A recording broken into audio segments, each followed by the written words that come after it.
Bugün ana sahnede ilk olarak bizlerle 5 harfliler platformundan çok değerli isimler olacak. Zaten hepiniz 5 harfleri biliyorsunuzdur diye düşünüyorum ama ben ufak bir bahsetmek isterim yine de. Politika, sanat, tarih, popüler kültür alanlarında içerik üreten bağımsız bir medya kuruluşu. Bugün festival kapsamında hazırlanan bu özel etkinlikte 5 harfli yazarlar, 5 harfli okurlarla yani sizlerle yüz yüze buluşma fırsatı elde edecekler. Çok keyifli bir söyleşi olacağını düşünüyorum. Başlıkları biliyorum ve çok da merak ediyorum. Festival izleyicileri yıllar içerisinde 5 harflerin de yer almış isimlerin altısından burada sahnede birazdan bizlerle olacaklar. İlk olarak ben bugün bu söyleşinin moderasyonunu yapacak olan Bahar Kılınç'ı sahneye davet ediyorum. Alkışlarınızla.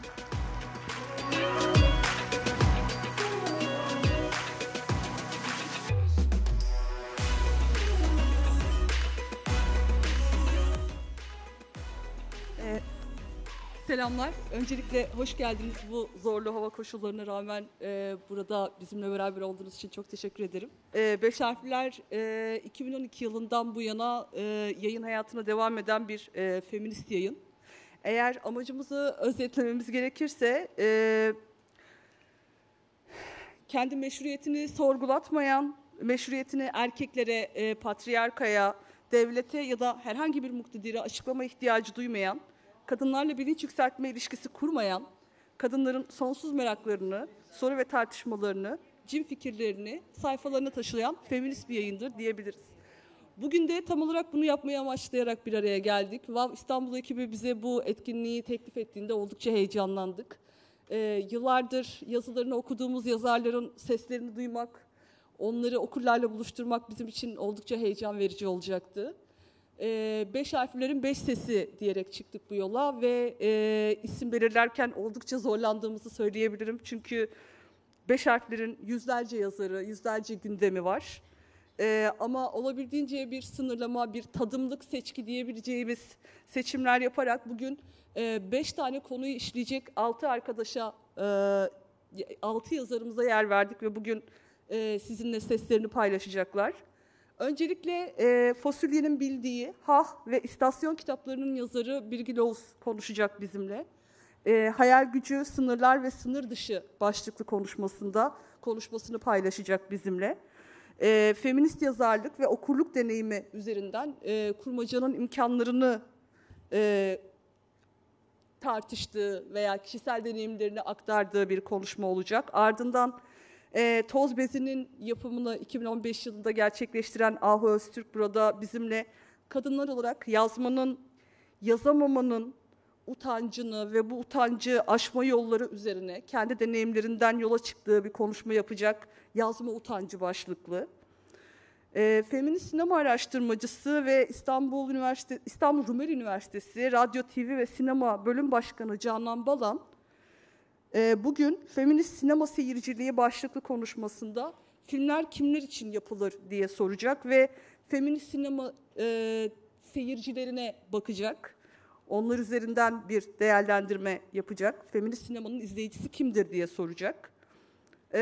Ardından Queer Feminist Yayın Evi Umami kitabın kurucularından Seçil İpek ve ilk kitabı Yakut Orman'ın çevirmeni Dılşa bizimle olacak bugün. Onlar sahneyi beraber paylaşacaklar. Bir sesin, bir deneyimin, bir yayın evi, queer feminist yayın evi hikayesinin iki sesi olacaklar. Editör-yazar dayanışmasının nasıl gerçekleştiğini ve özellikle bunların kelimelerinin nasıl temsil edildiğiyle ilgili deneyimlerini aktaracaklar bize. Aynı zamanda yayın evi sektörüyle ilgili feminist yayın evi deneyiminin nasıl olduğundan bahsedecekler. Son olarak Evrim Hikmet Öğüt, İstanbul Teknik Üniversitesi Müzikte İleri Araştırmalar Merkezi'nde doktora çalışmasını bitirmiş olan Evrim, bugün bizimle, karıştırdım, bugün bizimle saklı notalar, kadınların müzik üretimindeki yerini konuşacak ve daha önce 5 harflerde yaptığı röportajlar üzerinden de kadınların notalarını arayacak.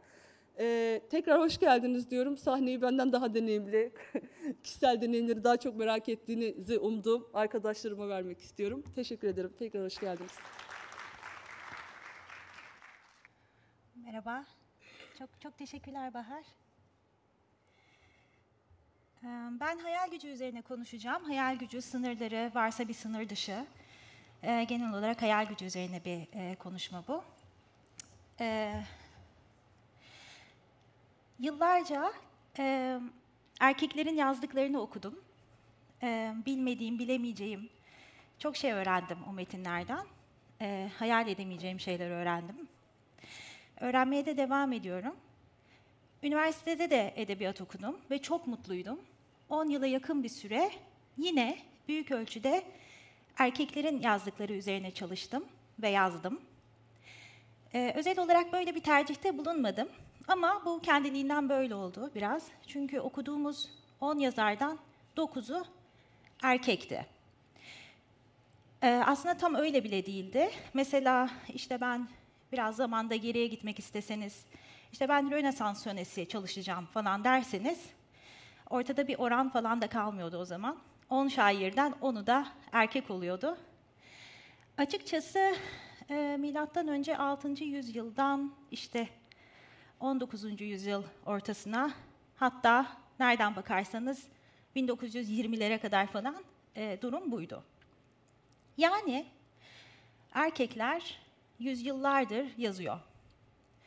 Kendileri hakkında yazıyor, dünyanın onlara nasıl göründüğünü yazıyor, yazarak tanıklık ediyor, yazarak hayal kuruyor. Sonra kendi yazdıkları üzerine de yazıyorlar. Kürsülerde ders veriyorlar. Bu kürsüler dünyanın şekillendirildiği mevkilerden biri. Sadece biri. Ama önemli bir mevki. Haliyle bu kürsüler benim şekillendirildiğim yerlerden de biri. Benim beğenilerimin, benim hayal gücümün, dünyadaki yerimle ilgili fikrimin ve özgüvenimin. Listeyi kısa kesersem eğer. Eril entelektüellerin hayal gücü dünyayı dönüştürmeye her zaman adaydır. Gerçekten de böyle bir özgüvenle de söz alıyorlar. Benim duymaya çok alışkın olduğum bir ses bu. Bu yüzden yıllar içinde onlar daha leb demeden leblebiyi anlama becerisi geliştirdim. Bu becerim bana kıvançla karışık bir mutluluk veriyor. Çünkü kendimi erkeklerin yıllardır çok etkin olan ve dolayısıyla çok gelişmiş olan hayal gücüne hakim hissediyorum. Bu hakimiyeti de erkekleri yüzyıllardır defalarca yeniden okuyarak ve öğrenerek kazandım. Fakat erkek yazarların metinlerindeki kadınlık temsillerinin hem de bence özellikle doğrudan kadınlar okusun diye yazılmış metinlerdeki kadınlık temsillerinin güdüklüğü karşısındaki şaşkınlığım uzun yıllar dinmedi. Bu şaşkınlığı da pek dile dökemedim açıkçası. Çünkü bunu nasıl yapacağımı bilmiyordum. Mesela Dante'ye ne kadar şaşırdığımı kimseye söyleyemiyordum. O yüzden ben de herkes gibi yaptım. Tüm bunlar gayet normalmiş gibi davranmaya devam ettim. Ta ki Virginia Woolf tam da bu meseleye parmak basıncaya kadar. Yani daha doğrusu ben onun o cümlesiyle karşılaşıncaya kadar. Sanırım kendine ait bir odadaydı bu cümle. Maalesef cümleyi de tam olarak hatırlamıyorum ama benzetmeyi gayet iyi hatırlıyorum. Şu minvalde bir şey söylüyordu Woolf. Diyordu ki erkeklerin edebiyatındaki dünya temsili iyi, hoş, güzel de ya bir madeni paranın sanki sadece bir yüzü gibi. Bir yarısı yok. Ve bu çok büyük bir eksiklik. Bence Virginia Woolf buna yazıklanıyordu da çünkü bu bütün bir insanlık için büyük bir kayıp aslında. Bence haklıydı da. Ne demek istediğini, Virginia Woolf'un ne demek istediğini iyi biliyordum. Ama bildiklerimin doğru olduğuna ancak o bunları söyledikten sonra ikna oldum. Bu çok güçlü bir şey. Birinin sizden önce bunu düşündüğünü ve sırf siz duyun diye dillendirdiğini hissetmek. Özellikle otoritenin güdüklüğüne dair bir şey dillendiriyorsa. Çünkü bu çok zor bir şey. Bana göre bu arkanda bir soy ağacı hissetmek gibi bir duygu neredeyse. Virginia Woolf haklıydı. Erkeklerin metinlerinde hemen hemen sadece erkekler vardı. Yani kadınlar da vardı ama böyle biraz iki boyutlu tuhaf silüetler, işte bir takım anlaşılmaz ya da ulaşılmaz ya da fesat ya da şapşal varlıklardı. Bakire, fahişe ya da kutlu anne formatında böyle bir ortaya çıkıp kayboluyorlardı falan. Genelde bir ya da birkaç erkeğin arzusuna ya da nefretine tabiydiler. Erkeğin arzusu ya da nefreti yoksa onlar da yoktu. Biraz kısa kesersem ve Lacan'dan ödünç alarak söylersem eğer, kadınlar erkeğin semptomuydular sadece. Zekaları, kişilikleri, özlemleri, gözü karalıklarıyla biraz daha boyutlandırılmış kadınların akıbetleri de iyice kötüydü. Mesela Anna Karenina bunlardan biri. Biraz hepimizin nispeten bildiğini düşündüğüm bir örnekle gelmek istedim. Tolstoy Anna Karenina'yı 19. yüzyılda yazmış. Yani biraz eski bir roman farkındayım ama kocasından sıkılıp başka birine gönlü kayan bir kadının başına gelenlerle ilgili bir roman olduğu için bence hala güncelliğini koruyor. Anna da evli, çocuklu bir kadınken başka bir adama aşık oluyor. Toplum tarafından son derece şiddetli bir biçimde cezalandırılacağını bilmesine rağmen aşkına sahip çıkıyor. Evli barklı bir kadın olarak sahip olduğu bütün imtiyazları gözünü kırpmadan arkasında bırakıyor. Romanda erkeklerin karılarını aldattığı, işte bundan herkesin haberdar olduğu ama işte bir şekilde sessizce göz yumduğu başka evlilikler de var. Ama yani Tolstoy Anna'nın şahsında bu ikiyüzlülüğün de altını çizip duruyor aslında roman boyunca. Çünkü Anna eşini hiç aldatmıyor, dürüstlüğünden ödün vermiyor. İşte sonra o aşık olduğu adam da biraz sümsük çıkıyor. Anna'dan sıkılıp toplum nezdinde düzgün işte bir kadınla evlenmeye karar veriyor. Peki sonuç? Anna tutup kendini bir trenin altına atıyor. Yani Tolstoy'un bizi ikna olmaya davet ettiği son bu. Tolstoy çok iyi, çok yetenekli bir yazar. Hakkında yazdığı insanlara sevgi duyabilen biri. Bence Anna Karenina'yı seviyordu da, ona saygı da duyuyordu. Ölmesini istemezdi. Onun yerine Anna Karenina'nın hayatını solduran diyeyim, bu ikiyüzlü toplumun daha iyi, daha ahlaklı bir toplum olmasını isterdi. Ama dünya böyle bir yer işte o sırada. Tolstoy'un da Anna'ya okurların ikna olabileceği başka bir akıbet biçmeye hayal gücü yetmemiş bence. Açıkçası Anna Karenina'yı bir kadın yazsaydı, hatta Anna Karenina gibi bir kadın yazsaydı, romanın sonunun bambaşka olabileceğini düşünmekten alamıyorum kendimi. Ya da kadınların erkekler kadar kendileri hakkında yazabildiği bir dünyanın Tolstoy'a da çok iyi geleceğini düşünüyorum. Hayal gücü genişlerdi. Ya böylece belki Anna için oturup bir gelecek hayal edebilecek noktaya gelebilirdi. Ve bu hepimiz için çok iyi bir şey olurdu. Dahası mesela yıllar boyunca okuduğum 10 yazardan 9'u erkek değil de kadın olsaydı ben nasıl bir insan olurdum? Bunu da merak ediyorum. Nasıl bir hayal gücüm olurdu? Hatta dünya nasıl bir yer olurdu? Farkı merak ediyorum. Sonuç olarak bedenim, cinselliğim, sevmek iradem, sevmemek iradem, bana özgü yaratma, bana özgü yok etme, bana özgü gurur, gaflet, pişmanlık, böbür, yapıcılık ve yıkıcılık, edebiyatta en azından erkeklerinki kadar temsil edilmiş olsaydı, herhalde ben de kendimi dünyaya daha bir yerleşmiş hissederdim. Çünkü kendi temsillerimizle her karşılaşma bir kurucu dışarıyla da karşılaşmadır.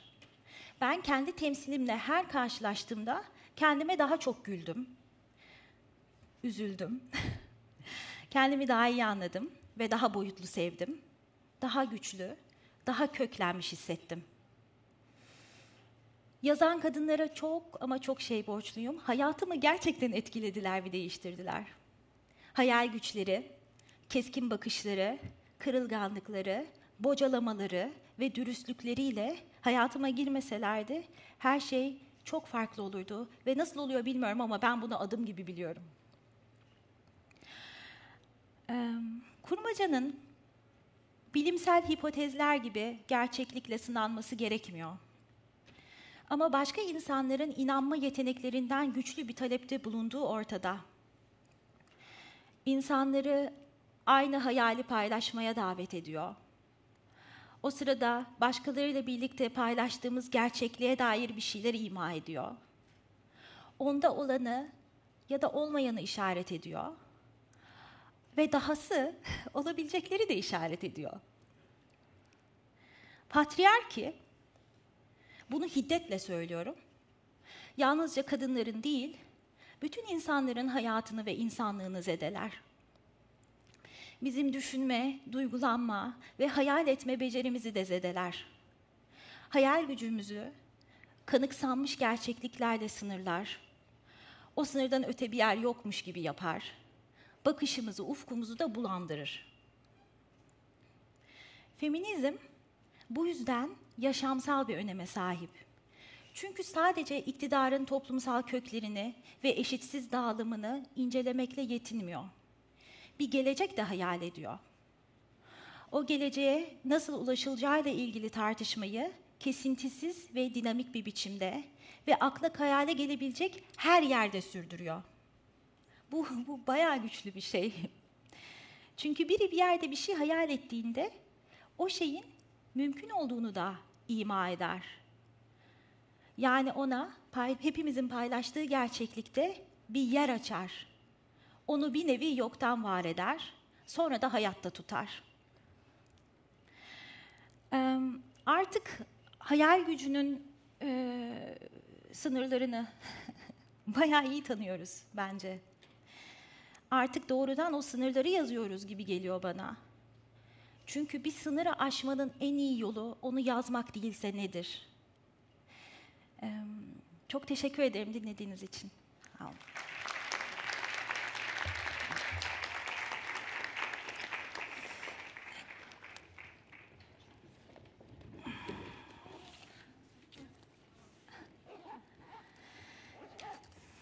Merhabalar. Ben feminist sinema seyirciliği üzerine konuşacağım. Çok geniş, kapsamlı, genel bir mesele gibi geliyor feminist sinema seyirciliği dediğimiz zaman. Bir yandan aslında hani çok da spesifik, çok özel bir konuymuş gibi. Bunun ben önce genel olduğu yeri biraz anlatıp ondan sonra spesifikleştireceğim bu konuşma için. Feminist sinema seyirciliği dediğimiz zaman aklımıza gelecek şeylerden bir tanesi tabii ki hani sinema seyirciliğinin kendisinin feminist olup olamayacağı. Bir diğeri feminizmi düşünür, yani feminist bir perspektiften sinemaya bakmak, feminist bir perspektiften sinema seyirciliğine bakmak gibi sorularla böyle bir çoğaltabiliyoruz bunu. Tabii şöyle aslında çok yaygın ve baskın bir düşünceden hareketle geliyor feminizm sinemaya diyelim ya da sinema araştırmalarına. Sinema kimin için yapılıyor? Yani filmler kimin için yapılıyor? Şimdi Birgül'ün deminki konuşmasında çok güzel bir şekilde söylediği ve yani vurguladığı bir şey var. Erkekler yazıyor, kadınlar okuyor. Kadınlar hakkında yazan erkekler görüyoruz. Kadınların temsili üzerine konuşuyoruz. Sinemada da aslında yani özellikle hani benim gibi sinema öğrenciliğiyle başlayan ya da hani herhangi bir sinema severin de çok basit bir şekilde dikkatini çekebileceği şey, kanon genelde erkek yönetmenlerden oluşuyor. Ve bu erkek yönetmenlerin yaptığı filmler üzerinden sinemayı daha çok tanıyor kadınlarda. Ama aslında tabii ki hani yani çok fazla bir şey var değil mi? Yani hani epey kadın sinema yönetmeni de var ta başlangıcından beri. Şimdi benim bugün konuşacağım konu aslında oraya girmiyor. Yani kadın yönetmenlerin sinemasından bahsetmeyeceğim. Erkek yönetmenlerin de sinemasından aslında bahsetmeyeceğim. Ben size erkeklerin, kadınların sinema seyirciliği üzerine yazdıklarını biraz anlatmak istiyorum. Yani burayı biraz aslında yapı bozumuna uğratmak istiyorum diyeyim. Şöyle ki feminist teori ya da hatta teori diyelim sinemaya eril bakış kavramıyla giriyor. 1960'larda, 70'lerde John Berger'in John Berger'in ünlü görme biçimleriyle ardından Laura Mulvey'in feminist psikanaliz bir yerden analiziyle beraber sinema seyircisinin özellikle ana akım Hollywood sinema seyircisinin erkek seyirci için beyaz orta sınıf erkek seyirci için yapıldığını öne sürüyor haklı olarak ve bunun nedenlerini anlatıyor. Bunu ama Laura Mulvey'in yaptığı şey şu değil ya da John Berger'in. Yani tek tek seyirci üzerine araştırma yapmıyorlar. Onun yerine, yani empirik bir araştırma yerine filmlere bakarak seyircinin kim olduğunu anlıyorlar. Şöyle ki işte bir Alfred Hitchcock filmine baktığımız zaman mesela ya da yani bugün hani sizin aklınıza gelebilecek hala ana akım sinema örneklerine baktığımız zaman Matrix'te dahi diyelim ki yani iki trans kadın yönetmenin aslında filmi biliyorsunuz. Orada dahi ana kahraman erkek. Tabii son Matrix'te biraz hikaye değişiyor gibi ama şimdi erkek bir kahramanın, orta sınıf diyelim, beyaz bir erkek kahramanın ilerlettiği, bütün aksiyonu onun aldığı, filmin sonunu onun belirlediği, dünyayı onun kurtardığı hikayeler içerisinde kadınlar genelde işte yan unsur olarak bir seyirlik malzeme olarak diyor hatta yani metalaşma dediğimiz ya da fetişleştirme dediği Lacan'dan Laura Mulvey'in de ilhamla kadının yani görünüşüyle ana akım filmlerde daha çok işte yer aldığı, seyredilmek için bulunduğu ve pasif bir rolde olduğu üzerine bu eril bakış meselesini ortaya koyuyor ve seyircinin erkek olarak kurgulandığını öne sürüyor. Ve bu tabii ki işte yani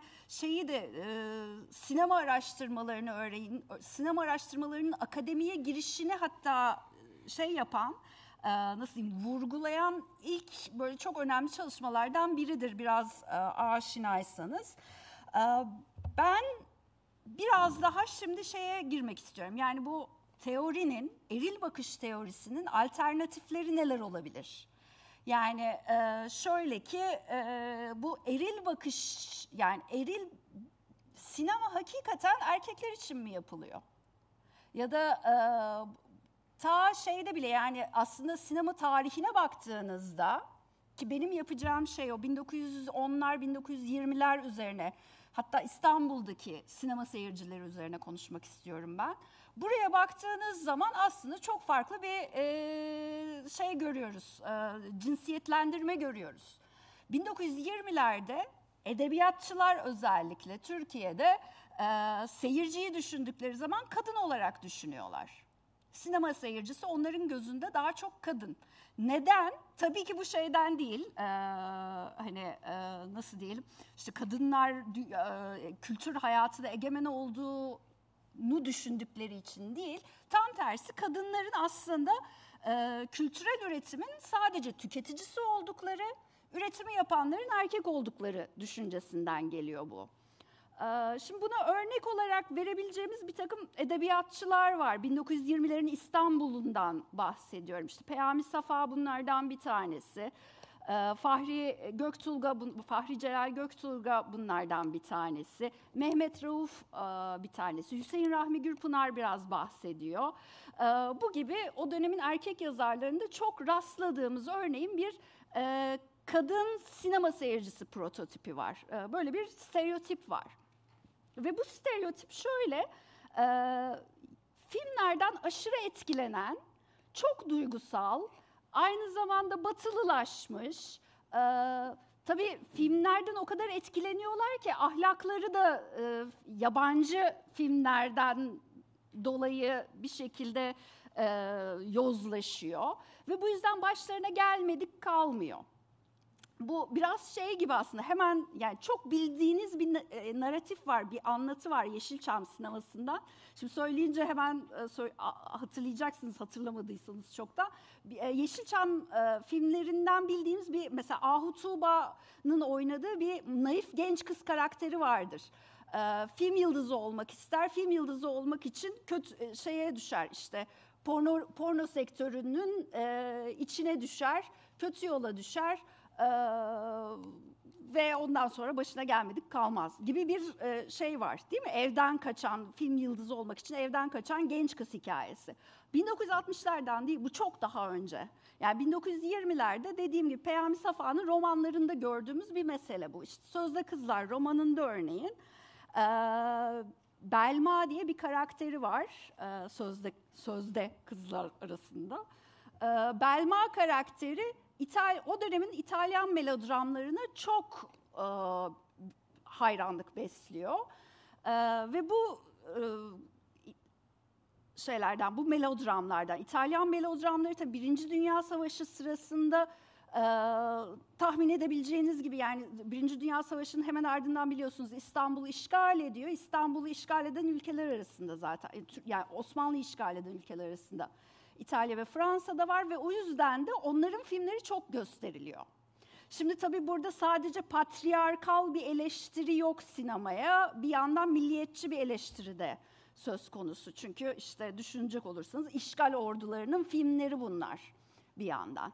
Ve işgal ordularının filmlerine giden kadın seyirci, yani çok risk altında kırılgan bir kadın seyirci grubu var. İşgal eden erkeklerin etkisi altına giren bu, nasıl diyeyim, altta yatan endişe bu, kültürel endişe, kültürel etkilenme endişesi diyor buna Nurdan Gürbilek de hatta. Şimdi buradan baktığımız zaman Belma'nın hikayesinde, Sözde Kızlar'da Belma'nın başına gelen şu: Pina Menichelli isimli ünlü bir İtalyan divası var o zaman. 1910'ların sonunda çok fazla filmde oynuyor. Ve oynadığı melodramlar gene aslında biraz Ana Karenina'nın da hikayesine benziyor. Bir şekilde aşık oluyor. Aşık olduğu kişiden çok etkileniyor. Onun için kendi yuvasını yıkıyor. Ya da hani çocuğu bir şekilde kendi evinde bir çocuğu da var. O çocuğu ölüyor. O çocuğun başına bir şeyler geliyor. Kendisi kötü yola düşüyor vesaire. Yani böyle bir duygusal zayıflığı yüzünden ahlaki yozlaşma yaşayıp toplum tarafından hani bir şekilde o da kendi duygularının kurbanı oluyor gibi bir anlatı yapısı var filmlerinde. Lydia Borelli'nin, Pina Menichelli'nin, o dönemin İtalyan divalarının filmlerini ve Belma da Peyami Safa'nın karakteri bu filmlerden çok etkileniyor. Özellikle de Pina Menichelli'den. Şimdi onun bir filminden, Pina Menichelli'nin bir filminden bir sahneyi çok kısa göstermek istiyoruz. Reji yapabilirse 1 dakikalık bir sahne var. Tigre Royale bu filmin adı. 1916 yapımı.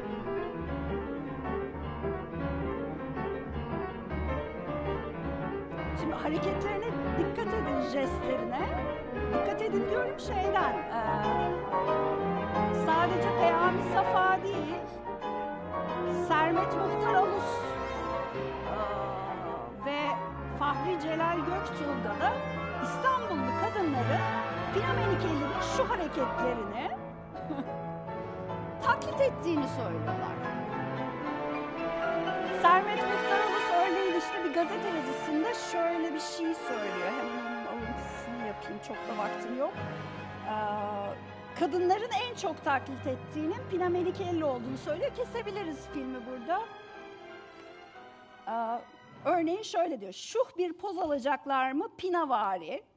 Demin gördüğünüz kadın. Hemen dekolte yakayı bir omzun alt yamacına doğru çekişler. Birdenbire başı arkaya atarak histerik jestler. Ağız yarı açık, gözler yarı kapalı filan gibi böyle bayağı detaylı bir şekilde kadınların hareketlerini, jestlerini, mimiklerini ne kadar çok özenti olduğunu, ne kadar çok film yıldızlarına benzetmeye çalıştıklarını anlatıyor örneğin. Pina Menikeli'nin bu filmine Fahri Celal Göktulga'nın da bir göndermesi var. Fahri Celal Göktulga şunu söylüyor. Hikayenin adı da Menikelli bu arada. Pina Menikeli direkt hikayenin adı. K ile yazılıyor Menikelli. Şöyle bir hikaye. Tam bu demin gösterdiğim filmdeki karakter bu. O kadın bir kontes karakterini oynuyor Pina Menikeli burada. Kontes bir başkasına aşık oluyor. Kalbi kırık falan filan böyle bir melodramatik bir hikaye. Ve bu hikayenin kendisinden çok etkilenmiş bir kadın, İstanbullu. Kadın dul, yüksek sosyeteden, işte paralı bir erkek buna aşık oluyor. Genç bir erkek ona aşık oluyor ama nasıl yaklaşacağını bilemiyor. Nasıl yaklaşacağını anlayabilmek için kadın Pina Menikeli'yi tamamen taklit ettiği için ve çok benzediği için bu filmden tiyolar alıyor kadına yaklaşabilmek için. Ha diyor işte o filmde şöyle arabayla gitmişlerdi, gelmişlerdi. Ben de böyle bir şey yaparsam falan diyor. Hakikaten o şekilde karşılaşıyor. Kadını bir şekilde etkisi altına alıyor vesaire. Böyle bir hikaye var. Burada da yani hani bayağı şeyi görüyoruz işte. İstanbullu kadın seyircisi ne kadar çok işte İtalyan filmlerinden etkileniyor meselesini burada da görüyoruz. Sözde Kızlara hemen bir geri dönmek istiyorum. Oraya geri dönünce de şunu görüyoruz. Belma karakteri Sözde Kızlar'daki yine Pina Menikeli'den o kadar etkileniyor ki sonunda ölümü de Menikeli'nin filmlerindeki gibi oluyor. Şöyle ki Belma yine çok ünlü bir aktris olmak istediği için zengin bir adamın Avrupa'ya sürekli gidip gelen Behiç'in eline düşüyor. Behiç bir şekilde Belma'yı kandırıyor. Seni de aktris yapacağız vesaire diye. Tabii bu söz konusu olmuyor. Ve şeyi söylüyorlar. Mesela Belma'nın aktrisliğe hevesi meşhurdu. Daha çarşafa girmeden evvel Şehzadebaşı sinemalarından aldığı tesirle aktris olmaya karar vermiş. O günden beri her yerde her vesileyle bu arzusunu anlatmış. Ara sıra mecliste monologlar söylemiş, roller temsil etmişti. Bu kızın sinemaya zaafı o dereceydi ki emeline kavuşmak için mukaddes tanıdığı her şeyi feda edebileceğini açıkça söyledi. Ve sonunda Belma'nın işte gayrimeşru bir çocuğu oluyor. Onun ardından da intihar ediyor. Ve sonunda Behiç diyor ki yani aslında her şeyin bir yandan sorumlusu olan diğer karakter Belma'nın aşığı şey diyor yani gayet ruhsuz bir şekilde Belma Pina Menikelivari ölmek istediğini hep söylerdi zaten. Gerçekten de Belma'nın başına gelenler tam da onun filmlerine benziyor. Yani düşünecek olursanız bu kadar rahat bir şekilde işin içinden çıkıyor. Ve Peyami Safa da bu durumdan çok tabii nasıl diyeyim yani bunu bir şekilde sanki şey gibi kadınları uyarır gibi genç kadınları uyarır gibi kullanıyor bu durumu. Çok kısa bir filmden daha hemen bitireceğim.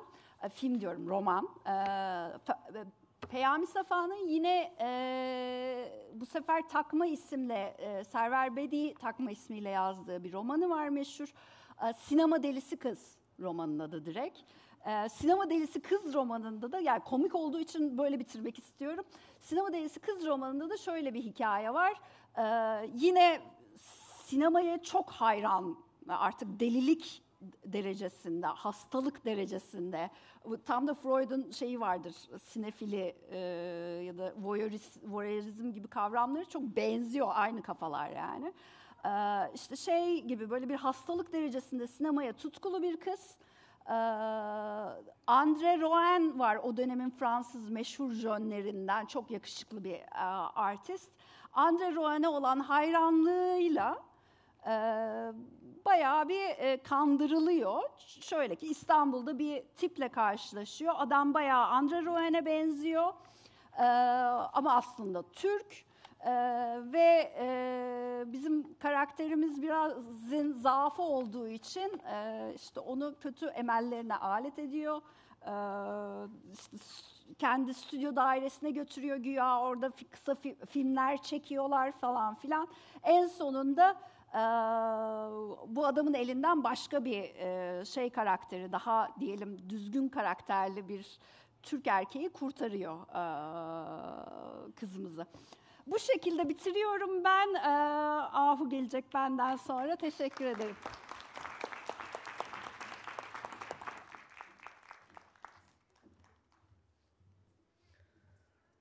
Herkese merhaba. Ben yazımı okumak istiyorum. Bir şey anlatmayacağım. İşe gidiyorum sabahın erken saatleri. Saçı başı dağılmış bir kadın bir elinde tuvalet kağıdı rulosuyla bana doğru öfkeyle yürüyor. Hava soğumuş, üstünde mont yok. Yaklaşıyoruz birbirimize. Affedersiniz, yardım edebileceğim bir şey var mı diye soruyorum. Bana öfkeyle bakıyor. Senin ağzına sıçarım deyip yüzüme tükürüyor. Ardından baka kalıyorum. Hem öfkeleniyorum hem anlıyorum biraz. Utandırmış mıydım onu? Çantamdan ıslak mendil bulup yüzümü siliyorum alelacele. İşe varınca ilk işim yüzümü yıkamak oluyor ve sigara molasında arkadaşıma anlatıyorum olanları. Delirmiştir kadın, ne yapsın diyor. Gözleri dalıyor sigarasına. Hatırlıyorum onun en büyük korkusunun delirmek olduğunu. Üniversitede gördüğü işkenceden sonra deliren abisinin şizofren olduğunu söyleyen doktorlara bir yana inanmak istemiyor. İşkenceden delirttiler abimi diyen yanının üstüne çöken, ya şizofren olduğu için zaten delirdiyse diyen sesi 40'ına doğru nefesini kesiyor. Ben de delirir miyim diye doktor doktor dolaşıyor. 40'ını aştıktan sonra içi azıcık sakinliyor. Bu delilikten sıyrılmış olduğunu bilmek de onu çok utandırıyor. Onca şey geçti başımızdan, biz akıllıyız be ahu diyor. En çok kendine söyler gibi. Yanağımdan mahcup öpüyor kalkarken, kadının o yanağıma tükürdüğünü söyleyemiyorum. Bazı anlar geliyor aklıma, deliliğe yalnız bir adım kaldığını anladığım, bir adımda hop desem içine düşeceğini bildiğim o anlarda hem delirmekten korkuyorum, hem bunca kötülüğe rağmen delirmemekten. Bu da beni utandırıyor, arkadaşımı daha iyi anlıyorum. Gene de ona söyleyemiyorum, delilik tetikte bekleyen bir şey. 13 yaşımın yazında anneannemdeyiz. Bir düğüne gitmek için hazırlanıyor herkes. Topla şu saçlarını diyor annem. Ben saçlarımı toplamıyorum. Annem çıldırıyor. Elinde bir terlikle devhar diye beni kovalıyor. Kürtçe'de ağzı eğri anlamına geliyor devhar. Anneannemin yanında bana asla ismimle seslenmiyor. Annem anneannemden utanıyor, diğer kız kardeşleri gibi. Hiçbiri çocuğunu yanında sevmiyor, ismiyle hitap etmiyor. Çocuklar sevişmeden olmuş gibi, emzirmeden büyütmüşler gibi mahcup bakıyorlar. 8 çocuk doğurmuş ve emzirmiş anneanneme. Annem utancını beni utandırarak yenmeye çalışıyor. Devkar diye bağırıyor bana hala, herkesin içinde yerin dibine giriyorum. Banyoya kaçıyorum, bulduğum 3-5 ilacın hepsini içiyorum. Hem ağlıyorum öleceğim için, hem de annemin ardımdan üzülüp üzülmeyeceğini merak ediyorum. Hem ölsem hem de gizlenip annemin ardımdan ağlayıp ağlamadığını görsem, delirdiğimi düşünüyorum. Başım çatlıyor ağrıdan. Anneannem giriyor araya, saçımı toplamadan gidiyoruz düğüne. Halaya giriyorum, zıplarsam daha kolay ölürüm gibi geliyor. Gözlerim annemi arıyor, birileriyle konuşuyor. Anneannemin yanına gidiyorum, onun yanında ölmek iyi fikir sanki. Düğün bitiyor, başımın ağrısı bitiyor, ben ölmüyorum. Anneannemle beraber yürüyoruz. Arkama dönüyorum, annem bana bakıyor mu diye. Anneannemin 8 çocuğu, gelinleri ve damatları ve torunlarıyla bir ordu gibi yürüyoruz otobüs durağına doğru. Başının ağrısı geçti mi diye soruyor anneannem. Başım kocaman olmuştu anneanne dedim. Neren ağrıyorsa ruhun oradadır diyor anneannem. Çok akıllısın anneanne diyorum. Okuma yazmam bile yok diyor utanarak. Anneannemin bunca çocuğa tek başına kendi fikri olan bakkal dükkanında çalışarak nasıl baktığını hatırlıyorum. Ben daha müşterinin ne aldığını hesaplamaya çalışırken o para üstünü veriyor. Yazarken bu da aklıma geliyor bazen. Okuma yazma bilmeyen anneannemden yazdığım için utanıyorum. Anneannem de utanıyormuş annesinden. Çocuklarının yanında sevmemiş ama torunlarında bu utancı geçmiş. Annem ve tüm teyzelerim de öyle. Hamile kaldığımda anlıyorum onları. Karnım şişince belli belirsiz bir utanma duygusu yalıyor beni. Sanki annemin utancının nefesi gibi. Üstüme almak istemiyorum. İçimden geçsin ve gitsin. Geçerken annemi anlamamı sağlıyor sanki. Nasıl da onların devamıyım, nasıl da hiç onlardan değilim artık. Anlıyorum ama inat ediyorum. Herkesin yanında emziriyorum çocuklarımı. Benden çıkıp anneme geçiyor yeniden. Annem yerime utanıyor. Tüm İstanbul Ahu'nun memelerini gördü diyor ve gülüyor. Güldüğünde utancını üflüyor gibi. Sanki tüm o utanç kahkahayla annemin de içinden geçip gidiyor. Yaşlandığı için o da torunlarını çok güzel seviyor. İnsan yaşlanınca mı sevme utancından vazgeçiyor. Utanç yerin dibine girme arzusu gibi. Ya delirerek yerin üstünde kalabilirsin ya da ölerek yerin dibinin hakkını verirsin. Delirmeden ve ölmeden utanç nerede gizlenir? Utancın geldiği o zehir anını hissediyorum. Önce yanaklarıma ateş basıyor, sonra kulaklarıma yayılıyor. Demek ki bedenimde dolaşıyor. İyi şeyler yapmaya adanarak utançtan azıcık sıyrılabilirsin diyorum kendime. Ama iyi şeyler yaptığımda da, mesela yazmak gibi, utanıyorum. Bunu yazmaya oturduğumda fark ediyorum. Kendimi yokluyorum. Yazmaktan kaçmak için utanıyormuş gibi mi yapıyorum arsızca? Beni acıtan tüm bu delilik halleriyle karşılaşmaktan mı korkuyorum? Kırılganlığımı örten perde azıcık aralansa ki yazmak bunu çok yapıyor, ne kadar incinebilir olduğumun itirafı çıkacak. Yazmaya cesaret eden ben, yazdıklarımda tüm korkularımı faş etmiş bene dönüşüyorum. Hangisi asıl benim acaba? Tüm bu soyunma, bu açıklık, okurun oklarını bana saplamasına yol açmaz mı? Görülmeyi isterken bu sefer de gizlenme telaşına düşüyorum. Kazıdıkça içim dışıma çıkıyor, başka bir korku geliyor bu sefer. Öyle bir şey yazmalıyım ki bu cürete değmeli, mükemmel olmalı yani. Peki hata yapma hakkını bana vermeyen ne? Küçük bir kız çocuğuyken başlayan, kalkıştığım her şeyde ancak mükemmel olursam kapatılacak bir telafi bu. Bunu yaptığım her şeyden biliyorum. En çok da bu utandırıyor beni sanırım. Arkadaşıma anlatıyorum gene anlamak için. Utanç kötü bir şey yaptığında olmuyor mu? Bu da iyi bir şey değil mi aslında diyor. Çok düşünüyorum bunu. Bir ayrım var, belli belirsiz sezdiğim bir şey. Erkekler zaten iyi oldukları, iyi şeyler yapmaya muktedir olduklarından kötü bir şey yaptıklarında utanıyor olabilirler. Ama kadınlar iyi bir şey yaptıklarında da utanıyorlar. Belki de bizi ayıran bu öz yıkım ya delirerek kurtulunabilecek, ya ölüp gittiğinde artık bitecek bir azap gibi, delirmeden ve ölmeden de yapılabilecek ne olabilir diye ona soruyorum bu sefer. Arkadaşım kötü şeyler yapmaktan utanalım elbette ama iyi şeyler yaptığımızı, yapabileceğimizi birbirimize hatırlatmak gerek diyor. Çok iyi geliyor bana, öpüyor aynı yanağımdan beni. Belli belirsiz hissedeceğimi bildiğim utancın içinden geçerek bu yazıyı okuyorum şu an. Karşımda siz okuyan, yazan, seven kadınlarla birbirimizin gözlerine utanmadan bakalım. Yazılarımızı birbirimize okuyalım istiyorum. Biliyorum anneler yazdıklarımızda hayaletler gibi dolaşıyor. Hem onların devamıyız, hem içlerinden geçip gittik çoktan.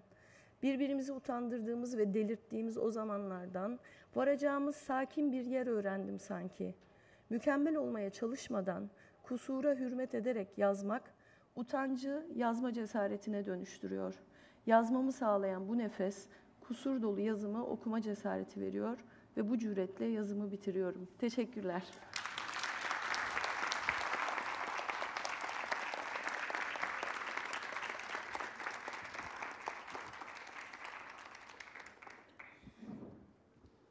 Merhaba, Biz aslında Dılşah'yla beraber bir konuşmayı paylaşacağımız için kürsüye çıkmadan buradan konuşacağız sizinle.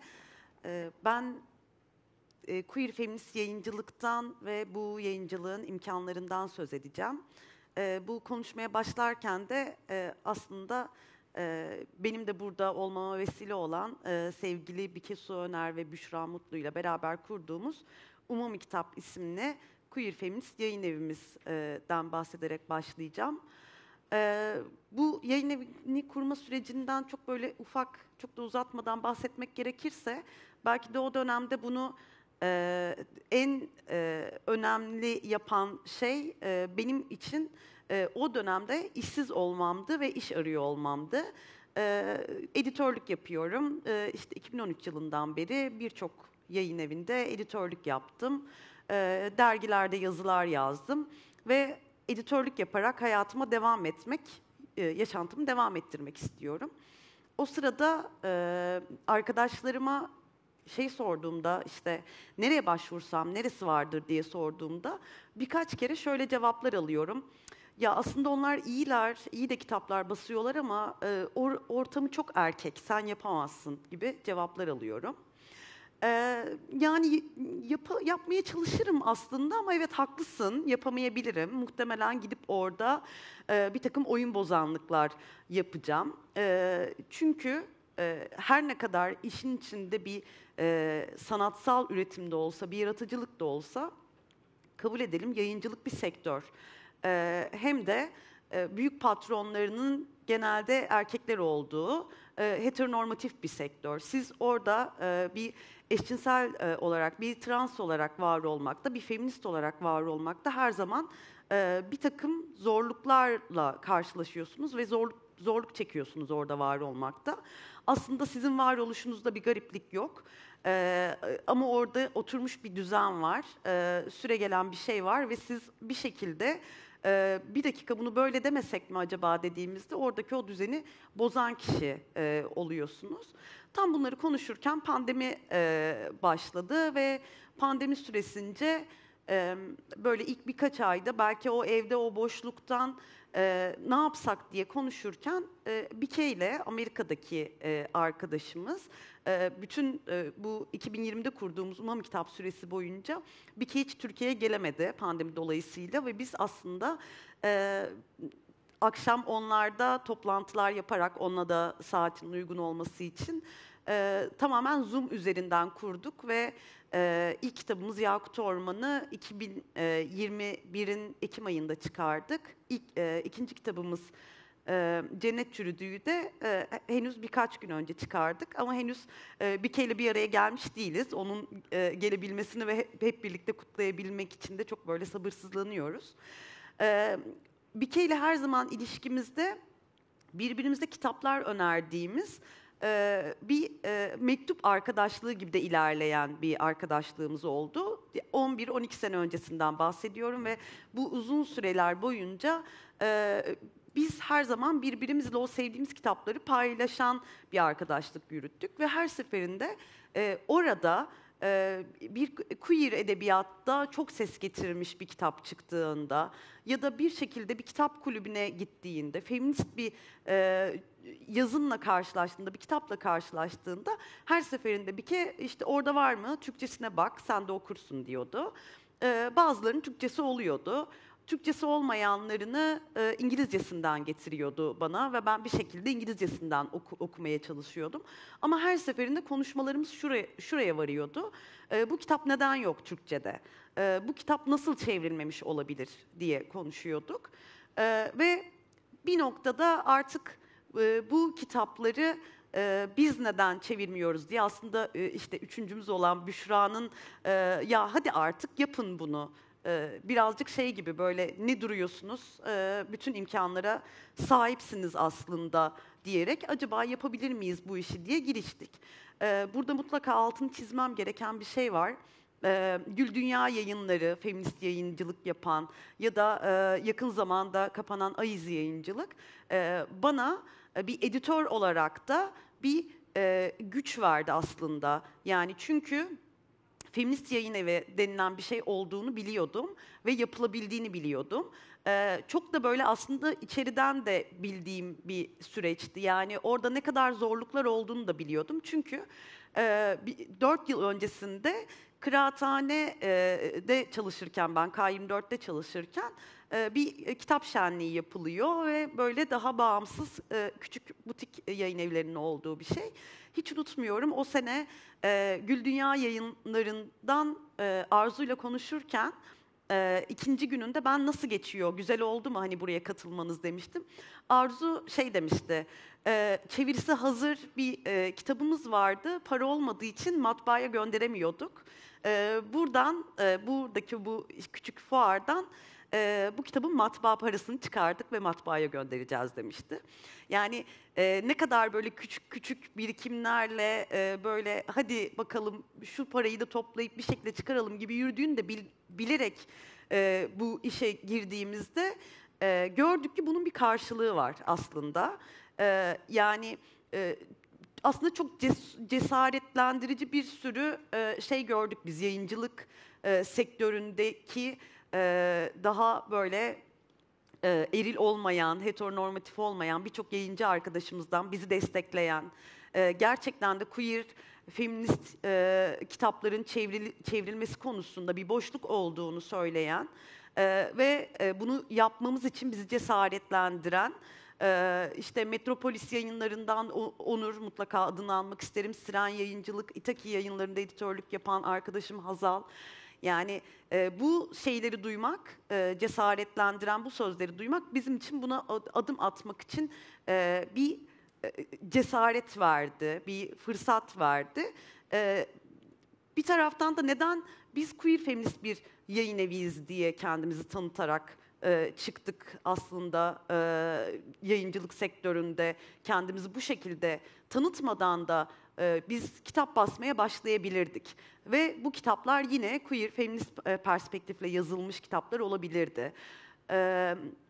Biz yine aslında kendimizin okumak istediği o kitapları basıyor olurduk.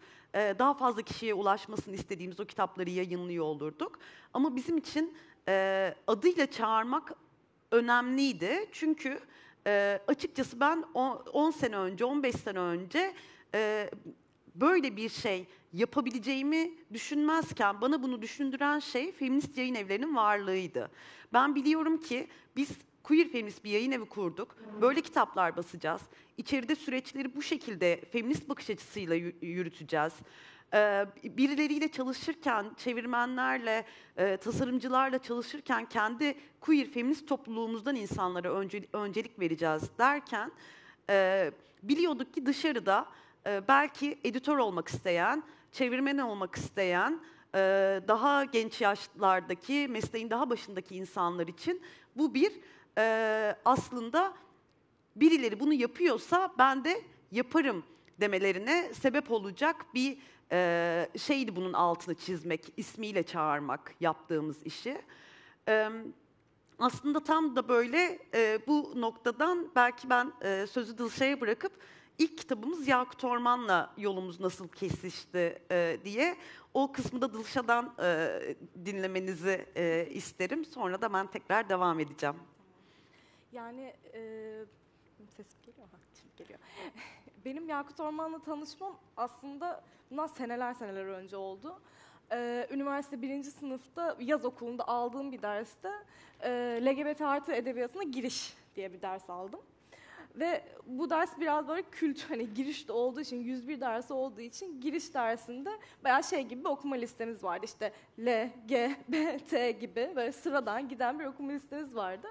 O okuma listesinde aslında İngilizcesinden Yakut Orman'ı Ruby Fruit Jungle olarak okudum. Ve ilk okuduğumda ve böyle kitabı kapattığımda aklıma ilk gelen şey bu kitapla keşke daha önce karşılaşsaydım. Bu kitap keşke okuduğumuz kült kitapların arasında olsaydı. İşte ben lisedeyken okusaydım ne kadar aslında güçlendirici bir kitap olurdu. Ne kadar kolaylaştırırdı hayatımı. Ne kadar o yalnızlığı, yalnız hissetmeyi, öteki hissetme halini kırardı gibi bir şey hissettim ama o zamanlarda hiçbir zaman hani ben gerçekten bunun çevirmeni olurum ya da bu kitap basılır gibi bir fikrim yoktu. Çünkü yine işte Seçil'in de bahsettiği gibi bir yerden. Yani Yakut Orman gibi bir kitabı herhangi bir yayın evinin basacağını düşünmemiştim ben o dönemlerde ve bir sürede düşünmedim. Burada birazcık şeyden bahsetmek istiyorum. Yani ilk okuduktan sonra böyle üniversite hayatım boyunca işte queer dayanışmanın, feminist dayanışmanın, örgütlenmenin, o komünitenin bir komünite içerisinde olmanın güçlendirici tarafını yaşadım. Evet ya bunu basabiliriz aslında. Bir şekilde bir yayın evi, ben ve çevirmen olarak da kendime özgüven kazandığım için ben bunun peşinden koşacağım, ben bunu çevireceğim gibi bir yere evrildi. Ve bitirme projemde de aslında Yakut Orman'ı çevirdim ben. Böyle bir ilk 3 bölümünü falan çevirdim. Ve o üniversiteden mezun oldum. O proje her zaman benim aklımda, her zaman peşinden koştuğum bir şey olarak devam etti bir kenarda. Ondan sonra bir sene sonra işte pandemide bayağı Seçil'le konuştuğumuz bir gün çok random bir şekilde partide karşılaşıp nasıl gidiyor diye konuşup ya biz bir yayın evi kuruyoruz ve queer feminist bir yayın evi olsun istiyoruz dediler ve ben de tabii de o zaman Yakut Orman'ı basmalısınız. Yani bende bunun çevirisi var. Haklarının hangi ajansta olduğuna kadar biliyorum. Bunu basalım dedim ve zaten aslında hani listelerinde de olan bir kitapmış. Böyle bir araya gelerek ve birbirimizi de güçlendirerek aslında bu olsun dedik. Yakut Ormanı olsun bizim ilk çevirimiz. Oradaki şey de çok güzeldi. Birazcık belki sektörün nasıl olduğunu da böyle daha altını çizen bir şeydi. Biz kitabın telif haklarını almak için ajansına yazmadan önce 2 yıl önce Dılş'a mail atıyor bu ajansa ve şey diyor, ben bu kitabı çevirmeyi çok istiyorum. Bu kitapla ilgilenen bir yayın evi var mı? Eğer varsa bana yönlendirir misiniz? Ya da hani sizin aklınıza geliyorsa ben işte ya çok net bir şekilde bu kitabın çevrilmesi gerektiğini ve kendisi de çevirmeye gönüllü olduğunu anlatan bir mail atıyor. 2 cümle bir cevap alıyor. Bu kitapla şu an kimse ilgilenmiyor. Yakın zamanda da ilgilenecek gibi görünmüyor. 2 sene sonra biz mail attığımızda muhtemelen bilmeyenler için Yakut Orman ilk kez 1973 yılında basılıyor. Ve o zaman da basıldığında Daughter Press diye yine feminist bir yayın evi tarafından basılıyor. Ve o yayın evinin de 5. kitabı olarak basılıyor. Yani çok küçük bir yayın evi zaten o da. Ve bir anda inanılmaz patlıyor ve çok satan bir kitaba dönüşüyor. Biz 2 sene sonrasında Dılşan'ın mailinden sonra bu ajansa mail attığımızda bize şey dediler. Bir dakika bakalım işte bulalım size kitabı gönderelim okumak isterseniz diye.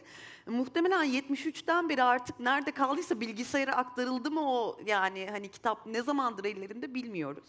Ve biz şey dedik yani biz kitabı okuduk biliyoruz sadece hakları müsait mi?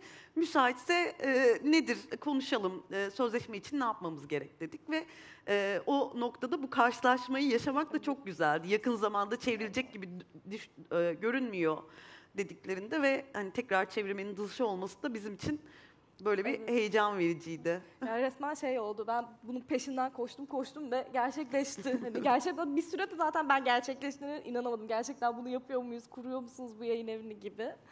Ondan sonra zaten buradan hani biraz çeviri sürecine belki bağlayabiliriz. Yani çeviri sürecinde de hani bir okur olarak karşılaştığım bir kitabın başına bu sefer çevirmen olarak oturdum ve benim ilk aslında profesyonel olarak yaptığım çeviri oldu. Mezun olduktan 1 yıl sonra yapmış oldum. Çeviriye başlarken birkaç tane böyle kesinlikle asıl metinde kaybetmek istemediğim noktalar vardı. Onlardan birincisi yani kolay okunabilir olması. Türkçe'de de nasıl İngilizce aslında ben okuduğumda 1 günde bitirdiysem, elimden bırakılmadıysam Türkçe aslında da o akıcılığı ve o sıcaklığı aslında yakalamak istedim. Ve ikincisi de o Molly'nin ve kitabın genel alaycı halini kaybetmek istemedim. Bunun da şöyle bir yerden önemli olduğunu düşünüyorum. İşte Molly'nin karşılaştığı o ötekilik halleri, işte yoksulluk, işte evlatlık olmak, kadın olmak, lezbiyen olmak gibi ötekilik halleriyle başa çıkmanın bir yolu olarak aslında alaycılığı kullanıyor. Hatta biz buna işte Lubunca'da biraz gullüm de dediğimiz o queer gullüm hali, o ciddiye almadan bir şeylerle başa çıkmayı öğrenme durumu. Ya çünkü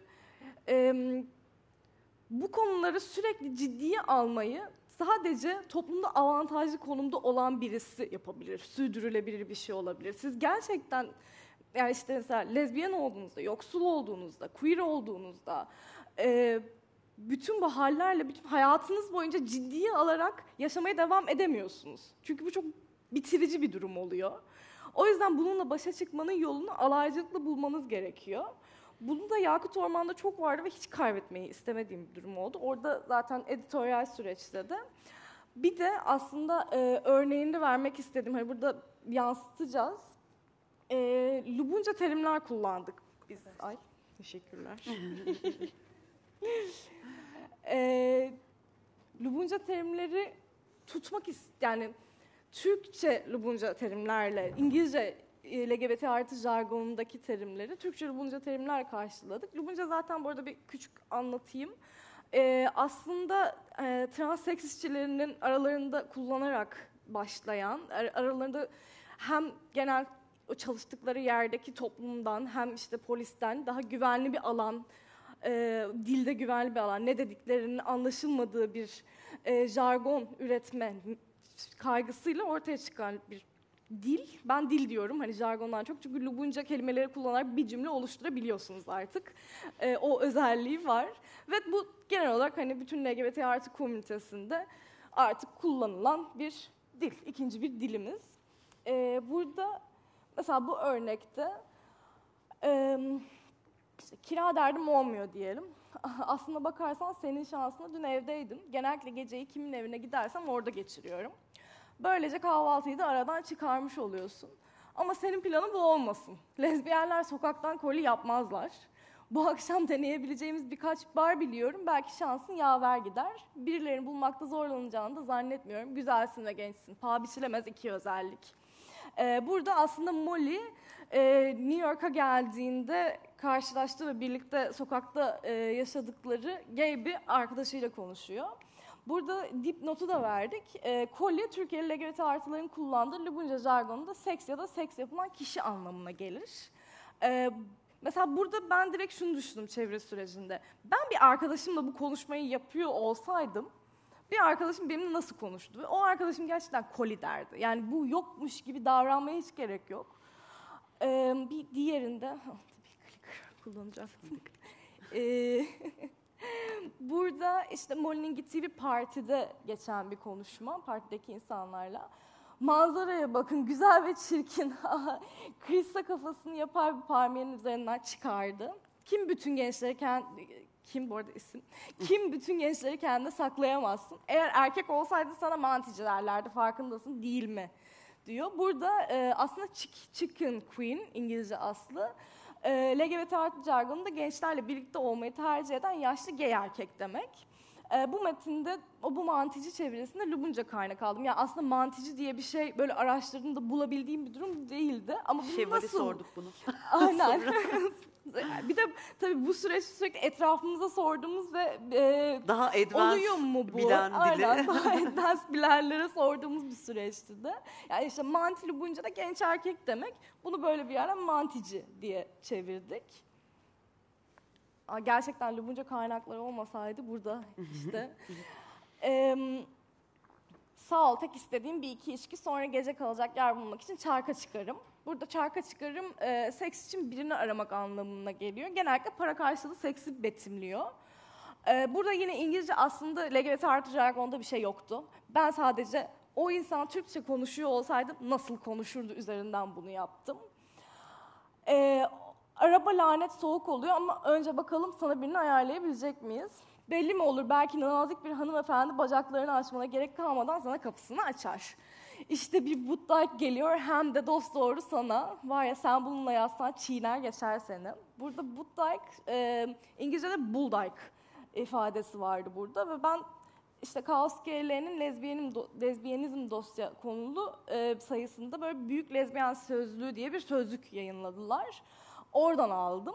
Sözlükteki karşılığı da Buddhike, of, dyke lezbiyenlerin en masküleni höt gibi bir şey var. Dedim bu kullanılmalı. But zaten Lubunca'da büyük, çok büyük anlamına geliyor. Dyke da İngilizce aslından aldık onu kullanıldığı için. Lezbiyen anlamına gelen aslında aşağılayıcı bir argo terimken LGBT artı hareketi tarafından sahiplenilen bir terim. Bunu bu şekilde yani Lubunca kaynaklarımız olmasaydı zor olurdu ama burada da aslında Molly bir üniversiteden sonradan sevgilisi olan arkadaşıyla konuşuyor. Bolt güldürme beni. Hem kim yönlendirecek? Çünkü sen çünkü daha uzunsun. Harika, senin Butch Lady'nin olabilirim. Burada Butches vardı. S kısmını alıp Lady deyip Butch da dış görünüşüyle aslında maskülen performans sergileyen lezbiyenler için kullanılıyordu. O dönemde yani tarihsel olarak lezbiyen kültüre ait bir kelime ama artık yani kendi cinsel yönelim ve cinsiyet spektrumunu farklı yerlerinde konumlandıran bir sürü insan için kullanıyor. Bir sürü insan kullanıyor bunu. Bu şekilde galiba bitti. Bu kadar vermiştik değil mi? 4. Evet. Aynen. Yani dediğim gibi burada İngilizce aslında bıraksaydık biraz şey gibi bir durum olacaktı. Yani sanki yokmuş gibi. Biz sanki Türkiye'de bir Lubunya komünitesi, bir LGBT artı komünitesi yok. Biz kendi aramızda hiç bu konuları konuşmuyoruz. Böyle tamamen dışarıdan bir kurmacayı aldık, çeviriyoruz gibi bir durum olacaktı. Bunları Lubunca yapmayıp Türkçeleştirip bir şekilde verseydik de bu sefer oradaki temsiliyeti de ben kaçırmak istemedim. Bu temsiliyet olasılığını, imkanını kaçırmak istemedim. Bir de yani burada kesinlikle queer feminist bir yayın eviyle, queer feminist bir yayın evindeki böyle bakan editörlerle çalışmanın da önemi çok çok büyüktü. Çünkü kendimi çok çok güvenli hissettim çevirmen olarak. Ve şeyden de emindim. İşte karşımda böyle heteronormatif, seksist yerden bakan bir editöre bu terimleri anlatma derdim de olmadı hiçbir zaman. Çünkü bunu anlattığınızda çok kolay bir şekilde aman buna gerek yok deyip geçebilecek editörler de var. Bunu böyle çevirmeyelim, Türkçeleştirelim diyecekler de var. Ve o güvende hissetme hali, anlaşılıyor olma hali yaratıcılık için de bana çok büyük bir alan açtı. Yani bizim işte notlarımızda bir sürü notlarla üstünden konuşacak. Yani ben bunu şöyle düşündüm, çok mu saçma durmuş gibi. Siz ne düşünüyorsunuz diye bu rahatlığı gerçekten seçilen editörlerim sayesinde vardı. Evet, belki birazcık böyle Yakut Orman'ın bu çeviri sürecinde yaşadıklarımızdan kitap yayınlandıktan sonra okurlardan nasıl geri dönüşler aldık ve bizim için yine böyle bir kitabı basmış olmak neden önemliydi? Belki ondan da birazcık bahsedebiliriz. Bu Yakut Orman'ı yayınladığımız zaman zaten kafamızda şöyle bir şey vardı. Kendimizi de görmek istediğimiz bir takım anlatıları yayınlamak ve aslında kendimizi gördüğümüz bir takım hikayeleri okuyabilmek de vardı. Ve bunu yaparken de aslında okur olarak bizim gibi okuduğu metinde kendini görmek isteyen ve bununla güçlenmek isteyen bir sürü okur olduğunu da biliyorduk. Çünkü aslında Birgül'ün konuşmasında bahsettiği gibi, yani erkeklerin yazdığı erkek hikayelerini ya da erkeklerin yazdığı kadınları okumaktansa burada Rita Mae Brown'un o dönem zaten lezbiyen feminist hareketinin de önemli bir parçası olan bir yazar olarak zaten en başta aslında Molly'nin kız çocuğu olarak yaşadıkları üzerinden başlıyor. Yani bir kız çocuğu olarak ne gibi engellerle karşılaşıyor? Özyeğin Üniversitesi ile yaptığımız bir toplantıda biri söylemişti. Çok yani bizim mesela görmediğimiz bir kısmıydı. O da önemliydi. İşte evlatlık olan bir çocuk Molly ve en baştan zaten işte gayrimeşru bir çocuk olduğunu biliyoruz ve bununla bir yüzleşmesini görüyoruz. Yani meşru olmak, gayrimeşru olmak, fakir olmak, kız çocuğu olmak, bunun sonrasında işte lezbiyen olmak ve bir meslek seçimi olarak işte yönetmen olmak istiyor bir noktada ve sınıfındaki tek kız öğrenci ve orada yaşadıkları zorlukları gördüğümüzde her ne kadar üzerinden neredeyse 50 yıl geçmiş bir anlatı olsa da hepimizin bir şekilde bağ kuracağı bir şeye de dönüşüyor. Biz ötekilik halini çok böyle özel bir şeymiş gibi, farklı bir şeymiş gibi almıyoruz. Çünkü biliyoruz ki patriarka ve heteronormativite bir şekilde öyle kalıplar dayatıyor ki bir noktada kendinizi eğer işte siz beyaz zengin bir erkek değilseniz ki o öyle olsanız bile çok minik bir yerlerden bir bakıyorsunuz ki o öteki olma haline düşmüşsünüz. Yani öteki olmak için sadece yani bütün bunları hep beraber kendi kimliğinizde barındırmanız gerekmiyor. Zaten işte feminizm herkes içindir derken, feminizm herkesi özgürleştirecektir derken ya da trans feminizm cis kadınların da özgürleşmesini sağlayacak derken birazcık bu bakış açısıyla gidiyoruz. Ve aslında kurmacanın da, romanın da bize hep en başta sordular. Yani daha böyle akademik kitaplar basacak mısınız? Queer teori üzerine kitaplar basacak mısınız? Ya da feminist teori üzerine kitaplar.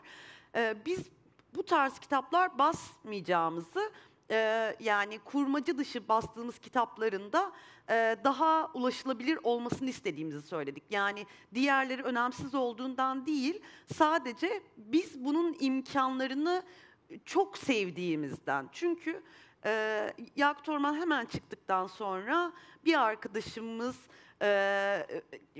bu kitabı aldı, okudu. Çok beğendiği için annesine verdi. Annesi kitabı çok beğenip kendi annesine verdi. Ve kendi annesine verirken düşündüğü şey şuydu. Yani arkadaşımızın anneannesi de evlatlık olarak ve çok fakir bir ailede büyümüş. Ve işte anne sen bak burada kendi hayatından bir şeyler görebilirsin deyip ona verdiğinde yani bir anda o anneannenin de kitaplığına giren, onun da okuduğu ve içinde hem kendinden bir şeyler gördüğü hem de başka hayatları da görebildiği bir şeye dönüşüyor. Bizim için birazcık böyle Yakut Orman'ın o hani o daha geniş kitlelere ulaşması ve bizim daha kapalı, daha küçük sayabileceğimiz topluluğumuzun dışına çıkması da bir başka yönüydü. Başka yönü gerçekten. Yani tıpkı dediğin gibi ya o kurmacanın şimdi queer teori kitapları gerçekten kurmaca dışı çok basılan şeyler. İşte sosyal bilimler alanında nasıl keşifselliği var gibi bir yerden çok fazla bu konuşuldu ama böyle queer bir perspektifle, queer feminist perspektifle yazılmış ve çevrilmiş kurmaca kitapların bu kadar az olması artık biraz queer'i, o bakış açısını çok akademik belki de bir yere böyle hapsediyor. Ve onun dışında da aslında hani queer karakterlerin olduğu romanlar ve işte bu bahsettiğimiz bir sürü ötekilik hallerinden bahsediyor. Yani Yakut Orman'daki tek olay karakterinin lezbiyen olması değil. Ya da işte bir lezbiyen sergisi değil Yakut Orman. Sadece onun özelliklerinden bir tanesi. Yani ve bir sürü yaşadığı ötekilik durumları var. O bence şeyi de jenerasyonel olarak o mesela o çok güzel bir örnekti. Evet. O üçlüyü yakalamak da biraz oradan mümkün oldu.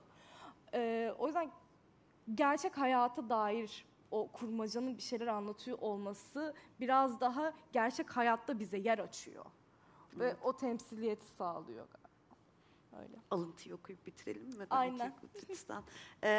Şimdi bu yorumları görmek işte birçok sosyal medya hesabında olsun, işte Goodreads'te bir okurun yaptığı bir yorum var.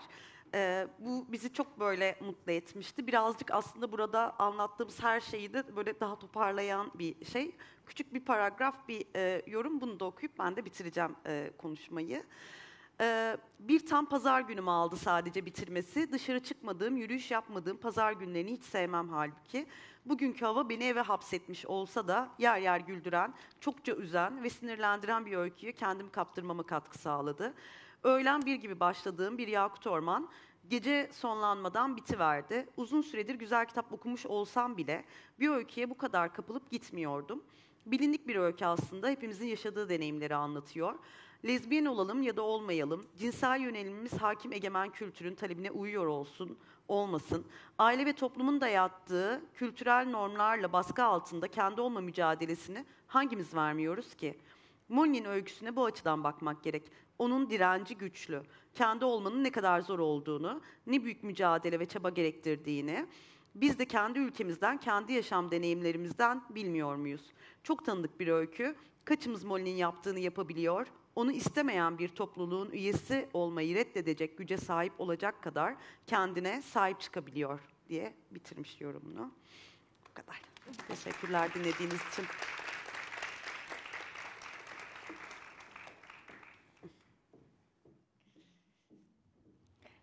Ben öncelikle bütün arkadaşlarıma çok teşekkür ederim. En sona kalmak istemiştim çünkü biz aramızda böyle konuştuğumuzda neler anlatacağız, neler üzerine konuşacağız filan diye konuşurken nasıl konuşmaların birbirinin üzerine oturabileceğini, birbirlerine pencereler açabileceğini zaten düşünüyordum ve böyle sonunda da ben kendi perspektifimden müzik üzerine, kendi alanım üzerine belki birkaç söz söyleyebilirim.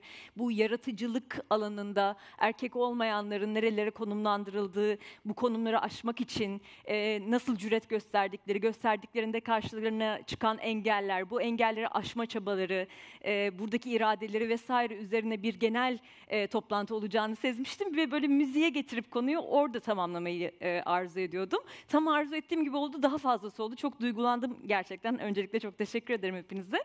Başka bir şey beni çok etkiledi burada. Herkesin kendi alanıyla kurduğu kişisel ilgi. Yani bir tutkuyla bahsediyor herkes. Yani yayıncılıktan, çevirmenlikten, hakikaten çalıştığı alana duyduğu aşkı da görüyoruz, isteği de görüyoruz hepimizin. Bu da beni çok etkiledi. Ben de o yüzden böyle biraz kişisel bir hikayeyle başlayacağım.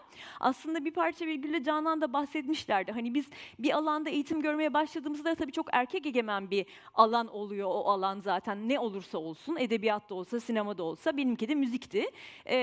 Yani müzik insanıyım diyeyim ben, etnomüzikoloğum ama yani çocukluğumdan itibaren müzik eğitimi aldım. Başka da hiçbir şeyin eğitimini almadım yani. Başka bir şey yapmayı da bilmiyorum açıkçası.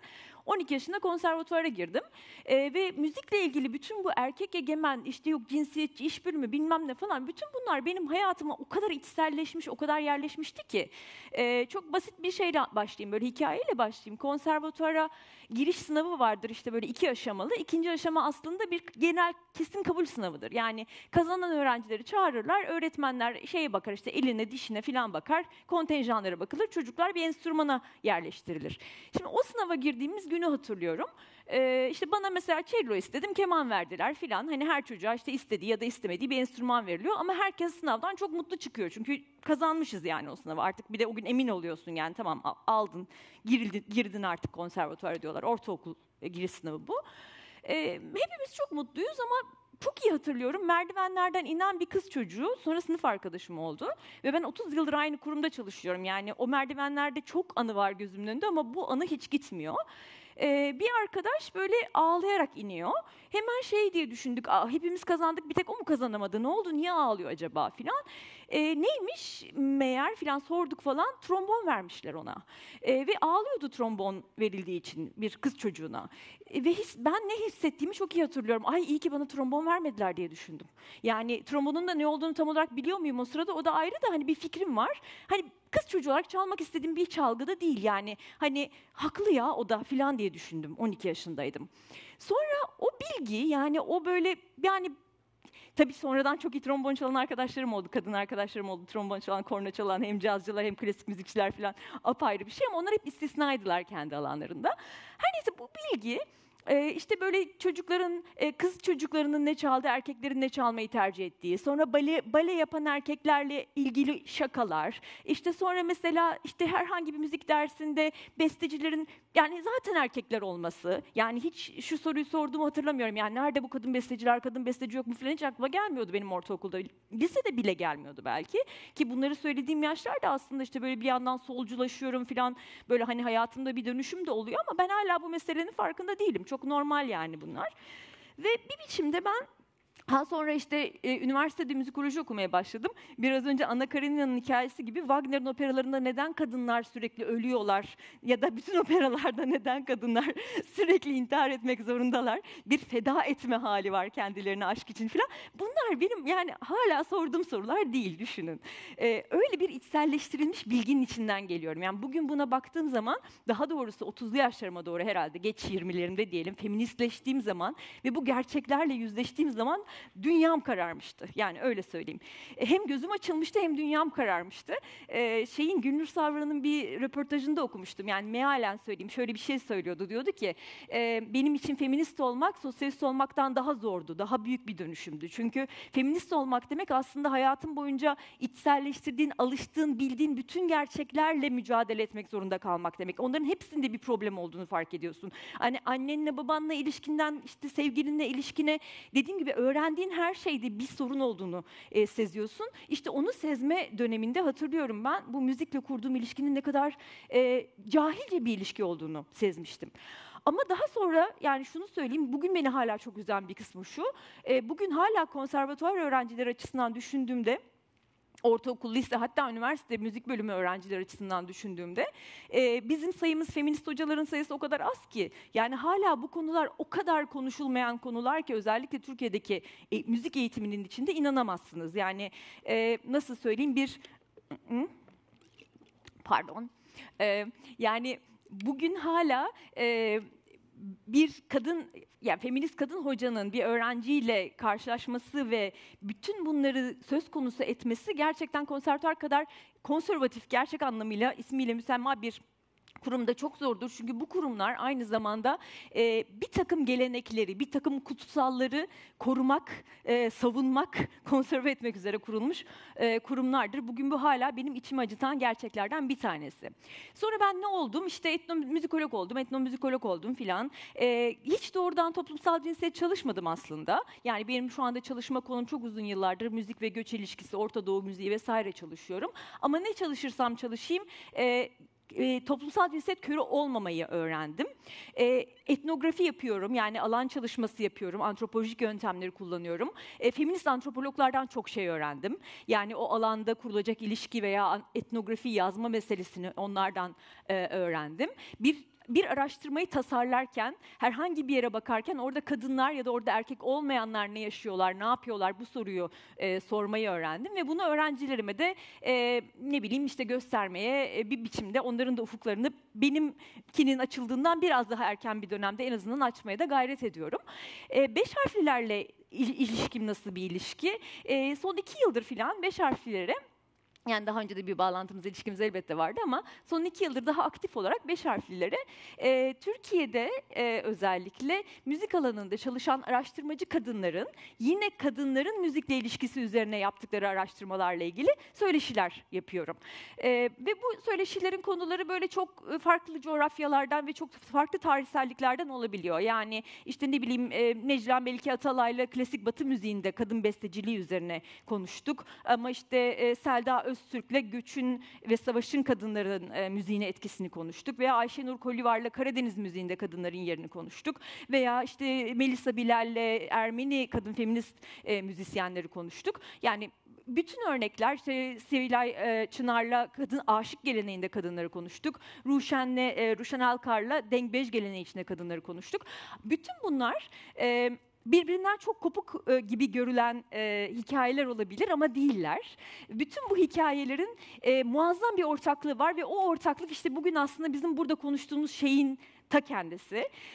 Bütün bu konuştuğumuz kadınlar kendilerine o yaratıcılık alanında bir takım sınırlar çizilmeye çalışmış kadınlar. Ve o kadınların hepsi, bence bundan çok daha önemlisi, o sınırları bir biçimde aşabilmiş kadınlar. Bir biçimde o sınırları aşmak için irade göstermiş, o sınırları azıcık itelemiş, onların üzerinden atlamış, zaman zaman bir takım taktikler, stratejiler belirlemiş, geliştirmiş, farklı isimler kullanmış, bazen kavga etmiş, bazen geri çekilmiş. Ama mutlaka o alanlarda, yani müzik alanında mutlaka var olmuş kadınlar. Ben gerçekten onların hepsine tam da aslında bir gün söylediği gibi Virginia Woolf'a teşekkür etmek gibi bir şey bu. Yani hakikaten bir kadının sizin için bir şey yazdığını bilmek, bir cümleyi sizin için yazdığını bilmek, hepimiz için yazdığını bilmek çok kıymetli bir şey. Bütün bu kadınlara hakikaten böyle teşekkür borçlu olduğumu hissediyorum, düşünüyorum. Farklı tarihsellikler içinde, farklı coğrafyalarda ama müzik yapmak için birçok engele rağmen mücadele etmiş ve irade göstermiş dediğim gibi kadınlara.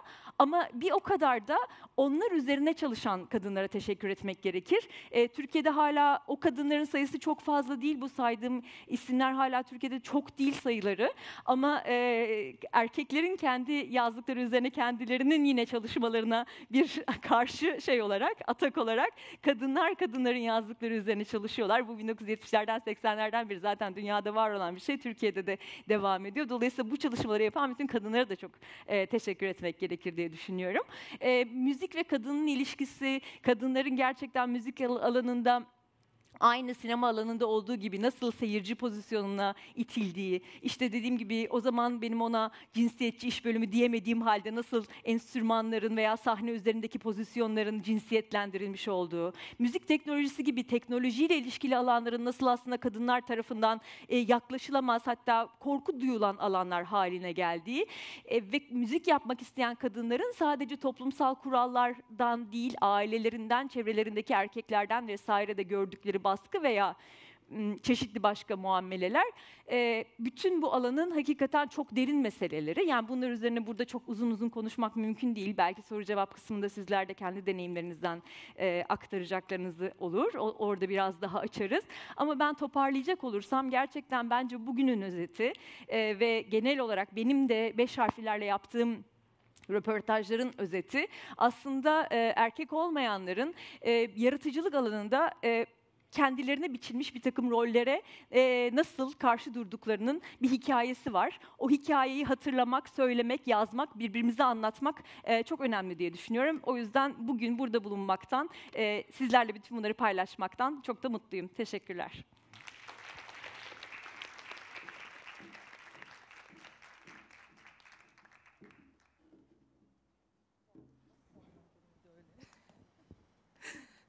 Ses evet geliyor.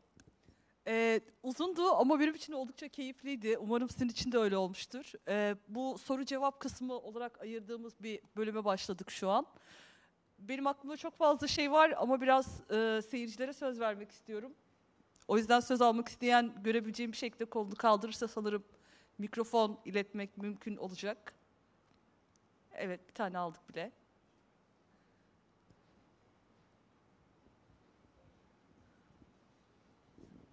Çok teşekkür ederim. Bütün konuşmalar olağanüstüydü. Benim sorum Seçil'e. Ya ben de hani uzun yıllar yayın evinde editör olarak çalıştım. Ne kadar erkek bir ortam olduğunu biliyorum. Yani ayrıca yayın evi kurduğunuz için, cesaretiniz için de tebrik ediyorum. Benim bu arada ilk kitabı da okudum ve çok beğendim. Çeviri de olağanüstü. Tebrikler. Yayın evi dediğimiz şey hani tamam, İçerik çok güzel, işte kitabı seçiyorsunuz, çevirmen buluyorsunuz falan ama başka bir sürü şey de var ya. Yani mesela işin o kısmıyla nasıl cebelleşeceğinizi merak ediyorum. Yani şu anda mesela kağıt fiyatları herhalde, yani bilmiyorum, yani hani acayip artmış durumda ve bunun 1-2 katı falan değil mi? Evet. Yani siz yayın evini kurduğunuzdakiyle şimdi 2 katı ve bunun hani bildiğim kadarıyla bir nedeni Euro'daki artış ama bir nedeni gerçekten kağıt da pahalanıyor. Yani hani geçen bir matbaa sahibiyle konuşuyordum. Avrupa'da kağıt fabrikalarının kapandığını ve fiyatların arttığını anlatıyordu. Bir sorum işin o kısmı. Yani oralarda ne düşünüyorsunuz? Diğer kısımda tabii ki hani bu dönemde queer feminist bir yayın evi kurmak, yani hani LGBT harflerinin terör örgütü hani kısaltması gibi kullanıldığı, onur yürüyüşlerine izin verilmeyen, İstanbul Sözleşmesi'nden çıkılmasını gerekçesi olarak eşcinselliğin normalleştirilmesinin zikredildiği bir dönemde hani böyle bir yayıncılık yapmak, devlet baskısıyla, sansürle, cebelleşme durumuna karşı hani neler düşünüyorsunuz? Diğer sorum o. Bir sorum da Ahu Hanım'a, yani Toz Bezi hani izlediğim herhalde en güzel filmlerden biri ve olağanüstüydü ve böyle sahneler hala gözümün önünde. Yeni bir film yapmayı düşünüyor musunuz?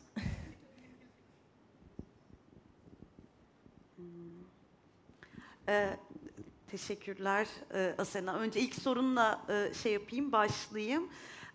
Yani biz yayın evini kurmaya karar verdiğimizde 2020'nin Mart-Nisan aylarıydı. İşte kurduk, bir takım kitaplar aldık ve ilk kitabı bastığımızda yani 2021 Ekim'inde Yakut Ormanı ilk bastığımızda 4 ay sonra ilk baskı tükendi. Bizim için çok mutluluk verici bir şeydi. Bu kadar kısa bir sürede yeni bir yayın evi olarak hani o ilk baskıyı bitirebilmiş olmak. İkinci baskıya girerken şöyle tatsız bir şeyle karşılaştık. O arada zamlandığını tabii ki kağıt aldığımız kişilerden biliyorduk. Ama bir baktık ki kağıt fiyatları 2 katına çıkmıştı 4 ayda sadece. Ve bir anda bu 2 katına çıkan masrafı bizim yani kitaba yansıtmamız da mümkün değil. Çünkü yani belli bir şekilde bir zamlandırmamız gerekecekti. Sonuçta kabul edelim, yayıncılık bir sektör ve bir şekilde işte çok paraların da aktarıldığı, çok paralar da kazanılabilen bir sektör olmakla beraber çok böyle ucu ucuna her şeyi kendi çabanızla yaptığınızda gerçekten böyle komik şeyler yaşayarak bir şekilde onu yürüttüğünüz bir şey. Yani çok talihsiz oldu. Hatta az önce de sözünü ettim. Geçenlerde işte depoya gittiğimizde, bu arada bunu da söylemek gerek, bizim kendi depomuz yok. Yani Cağaloğlu'nda 3 yayıncı arkadaşımızın kullandığı depoda misafir olarak bizim kitaplarımız da orada kalıyor. Oralar bambaşka hikayeler. Cağaloğlu'na gidiyoruz. Biz 2 kadın görünümlü olarak Büşra'yla sabahın 9'unda elimizde valizlerle gidip oradan işte kitapları aldığımız, getirdiğimiz, oradaki işte Bayram abinin taşıdığı, işte ne kadar oldu Bayram abi falan dediğimiz böyle bir takım esnaflarla da o muhabbetlerin falan olduğu süreçler yani. Ben şey dedim, yani hani nasıl yansıtacağız kitaba bunu, işte daha pahalandıramayız zaten, hani pahalı her şey falan diye. Yani o noktada tabii ki en minimum şekilde nasıl yansıtırız, nasıl bir şekilde hani o kitap daha çok kişiye ulaşır diye gittiğimiz bir süreç. Yani yayıncılığın editörlük kısmı, o kitabı seçmek, tasarımcı bulmak, işte çevirmenle çalışmak falan kısımların dışında tabii ki işte muhasebe için faturaları toplamak ya da işte depoya kitapların gönderilmesini sağlamak, işte sticker yaptırıyorsak o sticker'ı göndermek, onu gidip almak falan gibi böyle bir sürü şeyler var. Belki böyle ufak onu da söylemek lazım. Yani biz burada operasyonu yürüten 2 kişiyiz, Büşra ve ben. İkimizin de başka tam zamanları işleri var. Büşra bir müzede iletişim sorumlusu. Ben de Argonotlar diye bir güncel sanat yayınında tam zamanlı editörlük yapıyorum. Ve aslında Umami bizim ikinci işimiz. Bir kere de biyolog ve işte kanser araştırmaları üzerine çalışıyor. Ve zaten buradaki o fiziksel işlerde pek de yanımızda da olamıyor. Yani çok uzatmayayım, bu kısımları çok çetrefil ve birçok arkadaşımızdan destek alarak bir şekilde yürüttüğümüz bir süreç. Yayın evini kurmaya nasıl hani karar verdik, cesaret ettik kısmıysa birazcık şöyle. Biz bu işi zaten yapıyoruz. Yani hani ben kendi adıma atıyorum, bu ikinci kitabımız mesela kıraathanede çalışırken kıraathane kitaplarına Cennet Çürüdüğü önermiştim. Başka bir yere de gitseydim o kitabı önerecektim. Başka kitaplar da vardı aynı şekilde. Bu kitabın basılmasını önerecektim ve oralardan çıkıyor olacaktı. Yasaklanırsa yasaklanıyor olacaktı. Başımıza bir şey gelir mi? Tabii ki aramızda bunları konuşuyoruz. Yani işte şirket Büşra'nın adına, Büşra artık seni alırlarsa ne yapalım bakalım göreceğiz falan diye. Böyle artık onu da böyle şakasına vurduğumuz bir şey. Minik minik sansürleniyoruz bir yerlerde mesela. Bunu biliyoruz. Yani henüz böyle daha işte geçenlerde İtaki'den çıkan o kitabın neydi? Kalp çarpıntısının başına gelen gibi pakete falan konulduğumuz bir şey olmadı. Ama mesela işte birkaç aydır Kitap Yurdu'nun kitap satışlarını durdurdu nedense Yakut Ormanı. Ki çok iyi gidiyordu oradan yani. Hani böyle 300'e yakın falan kitap satmıştık ama birkaç aydır satılmıyor. Orada bir şey oldu. Ama hani oraya ulaşmak, ne olduğunu anlamak falan da zor. Daha ana akım yerlere girdik mesela, işte Hürriyet, Milliyet falan gibi yerlere girebildik. Ama yani bazı işte yazıların yazarlarıyla konuştuğumuzda bu ana akıma girerken işte queer geçiyor diye şey olduğunu, sen bu yazıyı bir düzeltsen mi, birazcık buraları bir şey mi yapsan, toparlasan mı dendiğini biliyoruz. Ama yani ona rağmen biz bu kitapları çıkarmaya devam edeceğiz. Çünkü biraz şey gibi, yani o korkunun da bir faydası yok. En azından bir şekilde biz elimizden geleni yaptık o dönemde diyebilmek için devam edeceğiz. Böyle. Teşekkür ederim filme dair söyledikleriniz için.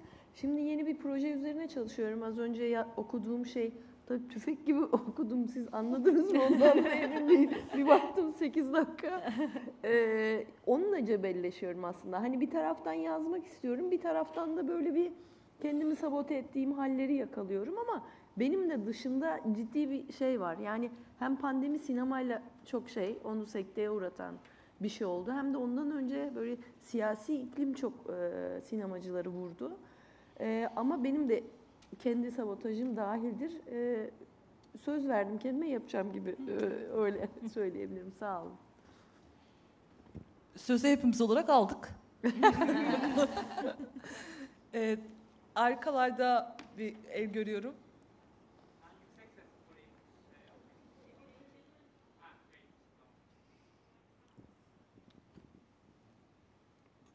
Teşekkürler. Öncelikle ağzınıza sağlık tekrar. Benim de sorum aslında seçili olacak. Ama öncelikle kurguyu bu kadar gerçekten, yani kurmaca edebiyatı ön plana çıkarttıkları için teşekkür etmek istiyorum. Çünkü sıklıkla ben de, yani 35 senedir kurmacayı övdüğüm her ortamda, entelektüel her ortamda daha dışlanan, ötekileştirilen bir tarafta oldum. Çünkü genelde teori övülür, teorik şeyler, yeni şeyler ortaya çıkarılması gerekir. Hatta üniversitede kurmaca üzerine konuşmaya çalıştığımda burası akademik bir ortam, kurmacadan çok da örnek vermemen iyi olur gibi şeylerle de karşılaşmıştım. Dolayısıyla kurmacayı ön plana çıkarmamız benim için inanılmaz güçlendirici bir şey. Bir de yine satır arasında aslında şey dediniz, hani o kitabı okurken oradaki karakterle karşılaşmak benim hayatımda da bir işte canlandırıcı, hani bir farkına vardırıcı bir şey oldu diye. Bu noktada bir çocuk kitabı basmayı, yani içerisinde ötekileştirilen queer karakterlerin olduğu bir çocuk kitabını da yayın evine katmayı düşünüyor musunuz diye bir soru soracağım aslında. Çok teşekkürler. Aslında bu soru çok geliyor, çocuk kitabı da düşünüyor musunuz diye. Çok istiyoruz. Ama şu anki şartlarımızda, yani hani ne kadar küçük bir yayın evi olduğumuzu ve o operasyonu yönetmek için hiç de o kadar zamanımızın olmadığını düşündüğümüzde bir taraftan da çocuk yayıncılığı benim bildiğim bir şey değil. Bunun için yani bir noktada hep şey diyorum. Umarım bir noktada gerçekten paramız olur. Çok iyi çocuk yayıncılığı yapan editör arkadaşlarım var ve onların hak ettikleri maaşı verebildiğimiz, onların bize muhteşem kitaplar seçebildiği ve basabildiğimiz bir dünyayı çok isteriz. Ama açık olmak gerekirse böyle hem kağıt fiyatları bu şekilde artmaya devam ederken hem de biz zaten böyle çok düşe kalka bu işi yaparken zor. Ama çok sevdiğimiz ve olmasını da dilediğimiz, belki 5 sene sonra dediğimiz bir taraf çocuk yayıncılığı. Başka? Evet.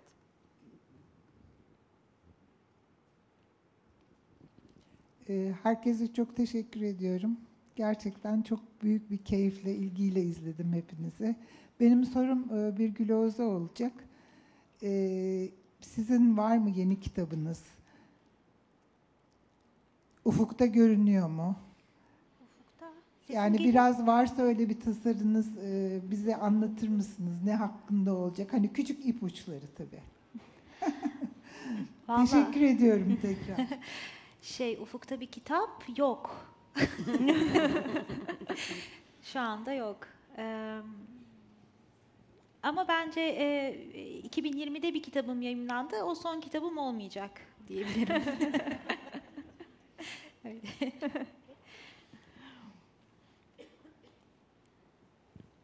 Başka? Yoksa ben bir soru sormak istiyorum Birgül'e. Evet, hemen fırsat bilip soruyorum. Anna Karenina'ya başka bir son yazmaya hayal gücü yetmemiş demiştin yazarla ilgili ve hani inanılmaz hoşuma gitti böyle. Direkt kafamda canlandı. Şey geldi aklıma, bu İhsan Oktayanar'a işte şey diyorlar, hani kitaplarınızda kadınlar çok ön planda değil. Çok hani kadınları işlemiyorsunuz diye. O da şey diyor sanırım, hani kitaplarımda kaplan da yok. diyor mesela. Kadın yok ama kaplan. Anadolu kaplanı evet. hatta galiba. Kaplan da yok diye. Hani direkt dedim ki yani demek ki İhsan Anar'ın romanlarında bir kadına yer vermeye hayal gücü yetmemiş gibi. Yani bunu hayal gücü olarak nitelendirmek gerçekten benim için çok tanımlayıcı oldu. Ve bunu hala görüyoruz. Tabii. Yani tabii. hala. Evet. Çok büyük bir ketlenme gibi o. Çok acayip bir şey. Bir kere o temsillerle bolca karşılaşmak gerekiyor. Kadınların da ben erkekleri daha iyi yazabildiklerini bazen, kendileri de bir kadın yaratırken güçlük çekebildiklerini falan bazen görüyorum. Bana çok anlaşılır geliyor. İzlediğimiz her film, işte okuduğumuz her edebi metinde boyutlandırılmış olan işte bir erkek nasıl oturur kalkar, neye duygulanır, neden suç işler, niye pişman olur falan. Her şeyi böyle biliyorum çok berrak bir şekilde hayal edebiliyorum ama söz konusu bir kadın olduğunda şey çok azalıyor. Bence bu Tolstoy için de geçerliydi. Ama yine de tabii şu var, eğer o kitabı başka bir kadın, Anna Karenina yazsaydı hakikaten. Sonuç olarak Tolstoy Anna Karenina'yı hayal edebildi, bu mert ve güçlü kadını, işte pek çok şeyi göze alıp çekip giden falan. Yani neden bir daha yapmıyor ki aynısını? Yani başka yere gitsin. Birkaç, 2 yıl önceydi galiba, Sevgi Soysal Sempozyumunda Tante Rosa'yla ilgili konuşulurken çok hoş sunumlar oldu bu arada orada. Ve Tante Rosa'yı çok queer bir teoriyle okudu konuşmacılardan biri. Benim için müthiş bir şeydi o, aydınlanmaydı. Ve şunu fark ettim, yani Sevgi Soysal, işte o Tante Rosa savaş zamanında işte Almanya'da yaşar ama öncesinde evlidir, çocukları vardır, çok sıkılır. Çeker gider. Çocuklarını da bırakır, kocasını da bırakır. Kilisede bunu aforoz eder falan. Bir sonraki bölümde Tante Rosa çok da hoşlandığı, çok sevdiği bir şehirde kendisine bir tane büfe açmış. Bayağı da iyi para kazanıyor. İşte savaş olmasa daha iyi olacak. Bir tane kocası var, o hep keman çalıyor falan. İşte onu çok seviyor falan. İşte sonra o adam da ölüyor. İşte dükkan gidiyor, bu sefer başka bir şey yapıyor. Yani sonuç olarak her ne kadar sürekli düşse de, yani çuvallamanın sanatını yazsa da bir şekilde Sevgi Soysal onu gayet ikna edici bir şekilde yaşatıyor, hayatta tutuyor ve yani Tante Rosa sürekli yeni şeyler düşünüyor, yeni girişimler yapıyor falan filan, her neyse böyle bir hayat yaşayabiliyor. Bu son derece mümkün ve ikna edici. Yani bu örneklerin çok olması ve bunun ne kadar mümkün olduğu, mümkün olmak ne kelime, zaten olduğunu görmek çok güçlendirici bir şey. Hayal gücü istiyor tabii, evet. Yani hayal gücü elden ele. Kısa Bahar bir şey, Anna Karenina ile çok kısa bir şey, sinematik bir şey getireceğim. Bu 1920'lerin sonunda, yani daha doğrusu devrimden sonra kaçan bayağı bir Rus yönetmen oluyor Amerika'ya. Ve onlar Hollywood'da çalışmaya başladıkları zaman Rus sonu diye bir şey geliştiriyorlar. Hani Hollywood sonu bildiğiniz üzere hani şeydir ya, mutlu sonla biter Hollywood filmleri, klasik. Rus sonu da işte yani Rus edebiyatından alınan işte şeylerde adaptasyonlar hani kötü sonla bitiyor ya.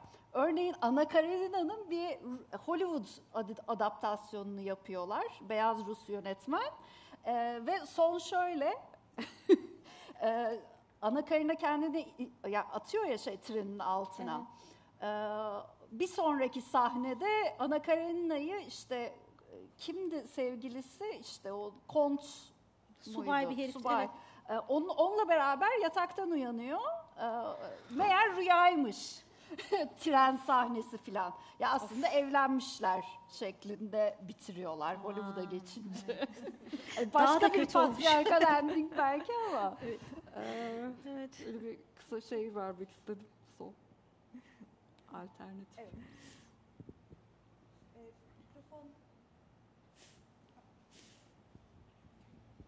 Merhabalar. Ben şeyi merak ediyorum Seçil, aslında yani 2020'den bu yana baktığımızda işte Dilşan'ın heybesinde gelen bir kitap ve senin heybenden gelen işte Cennet Çürüdü gibi aslında biraz heybede olan ve olmasını istediğiniz kitapları çevirdiniz. Bundan sonra aslında hem heybede ne var ya da o heybe nasıl dolacak gibi bir sorun var. Onun dışında da aslında Birgül Oğuz'un söylediği o işte Virginia Woolf'tan aldığı özellikle o paranın tek yüzü vardı ve arkasında başka bir yüz vardı ve o eksik kalıyordu dedi. Tam da aslında Virginia Woolf'tan emanet alarak ve onu başka bir yere taşıyarak paranın iki yüzü olmadığı, başka boyutlarının olduğunu gösteren umut verici bir tarafta duruyor bence Umami. O yüzden çok teşekkürler. Çok teşekkür ederim. Yani aslında heybemizden gelenler dolmaya devam ediyor. Çok da böyle aslında daha hızlı doldurmak istiyoruz ama öyle bir durumumuz yok. Olabildiğince hani gittiği şekliyle şu an Umami'nin önümüzdeki yayın programında kesinleşmiş kitaplardan böyle çok minik minik söz etmem gerekirse Open Water diye İngiliz bir yazarın siyah bir yazarın Open Water diye bir kitabı var. Aslında kendisini nasıl tanımlıyor bilmesek de dışarıdan göründüğü kadarıyla cis erkek bir yazarı var. Burada birazcık daha ırk konusunu işliyor ve erkeklik konusunu işliyor. Biz bu kitabı aslında geçen yıl yayınlanmış bir kitap. Şu an böyle Costa ilk roman ödülünü falan aldı. Çok ilginç bir şekilde böyle bakmazdık belki ama bir bakıp üçümüz de inanılmaz beğendik. Çünkü bambaşka bir erkeklik temsili var. Yani siyah bir erkek olarak toplumun ondan beklediği ama onun bunlarla yaşadığı çelişkiler ve aslında hiç de öyle olmak istememesi, çok daha kırılgan olması ve bir aşk hikayesi aslında. Bunu görmek, bence bunu okumak şeyi de gösterecek bize yani. Bir dakika başka bir erkeklik mümkünü de gösterecek gibi geldi. Bir sonraki kitabımız onun için çok heyecanlıyız. The Transition Baby diye Tori Peters'ın geçen yıl yine basılan ilk romanı ve o da daha geçen haftalarda Pen Hemingway ilk roman ödülünü aldı. Yazarı bir trans kadın ve ilk defa Women's Prize'a uzun listesine giren açık kimlikli bir trans kadın oldu. O yüzden de bizi çok heyecanlandırıyor. Çok keyifli bir o roman o da. Bir sürü kadınlık hallerini aynı anda alan bir kitap. Daha çok yeni kesinleşen, yine birazcık böyle daha geçmişe gidip heybeden çıkardığımız Sphinx diye Anne Garetta isimli Fransız bir yazarın 1986 yılında yazdı. Aslında Olipocuları edebiyatçılar bilir, işte George Perec'ler, Calvino'lar. Türkiye'de de çok sevilir, bilinir bu yazarlar. Anne Garetta da aslında Olipocu bir yazar. Olipocularda böyle birkaç tane kadın yazardan biri. Ve 1986 yılında Sphinx diye Fransızca cinsiyetli bir dil ve onun üzerinden böyle cinsiyetsiz bir aşk hikayesi anlattığı aslında bayağı kült bir roman o da ama Türkçesi yoktu. Onun da Türkçesini yani bir şekilde çevirtmek, yayınlamak yani bize kısmet olacağı için açıkçası biraz böyle mutluyum yani. O da vardı, onu da alalım diye. Bir sonraki kitabımızda aslında çok heyecanlandığımız, çevirisini de Dilşan'ın yapmasını çok istediğimiz yine bir klasik diyebileceğimiz Stonebridge Blues diye bir kitap. Türkçe'de baskısı yok. Aslında 2013 yılında yazarı öldüğünde kar amacıyla satılmamasını öngörüyor bu kitabın. Ama yani Yakut Orman'dan daha bile önemli diyebilir miyiz yani? Hani ya böyle benzer bir şeyde duran bir kitap. Onun da bir şekilde alıp masraflarını çıkardıktan sonra artık işte böyle feminist dernekleri, LGBT derneklerine ondan gelen parayı aktarabildiğimiz falan bir hayalimiz var ama yani bakalım 2 sene sonra falan belki çıkmış olur o da. Onun görüşmeleri devam ediyor. Bu kadar kesinleşenler bu şekilde. Bu ihtimaller, hayaller çok heyecan verici. Çok heyecan bu etkinlik de bana düşündürdü. Yani ben buradaki yazarlarla daha önce hiç yüz yüze gelmemiştim ve hani yazılarını okuyordum. Evrim'in yazılarını çok beğenerek okuyordum. Cuma fragmanlarında yer alan Ahu ve Birgül'le tanışmak benim için çok heyecan vericiydi. Canan, sen de zaten daha fazla yan yana gelme fırsatımız oldu. Ve hani ileride de 5 harfli yazarları, 5 harfler yazarlarıyla okurları belki bir araya getirmek çok güzel olacaktır. Bu da bir hayal olarak burada kalsın. Tekrar çok teşekkür ederim katıldığınız, eşlik ettiğiniz ve sorularınıza dahil olduğunuz için. Bizden bu kadardı. Teşekkürler.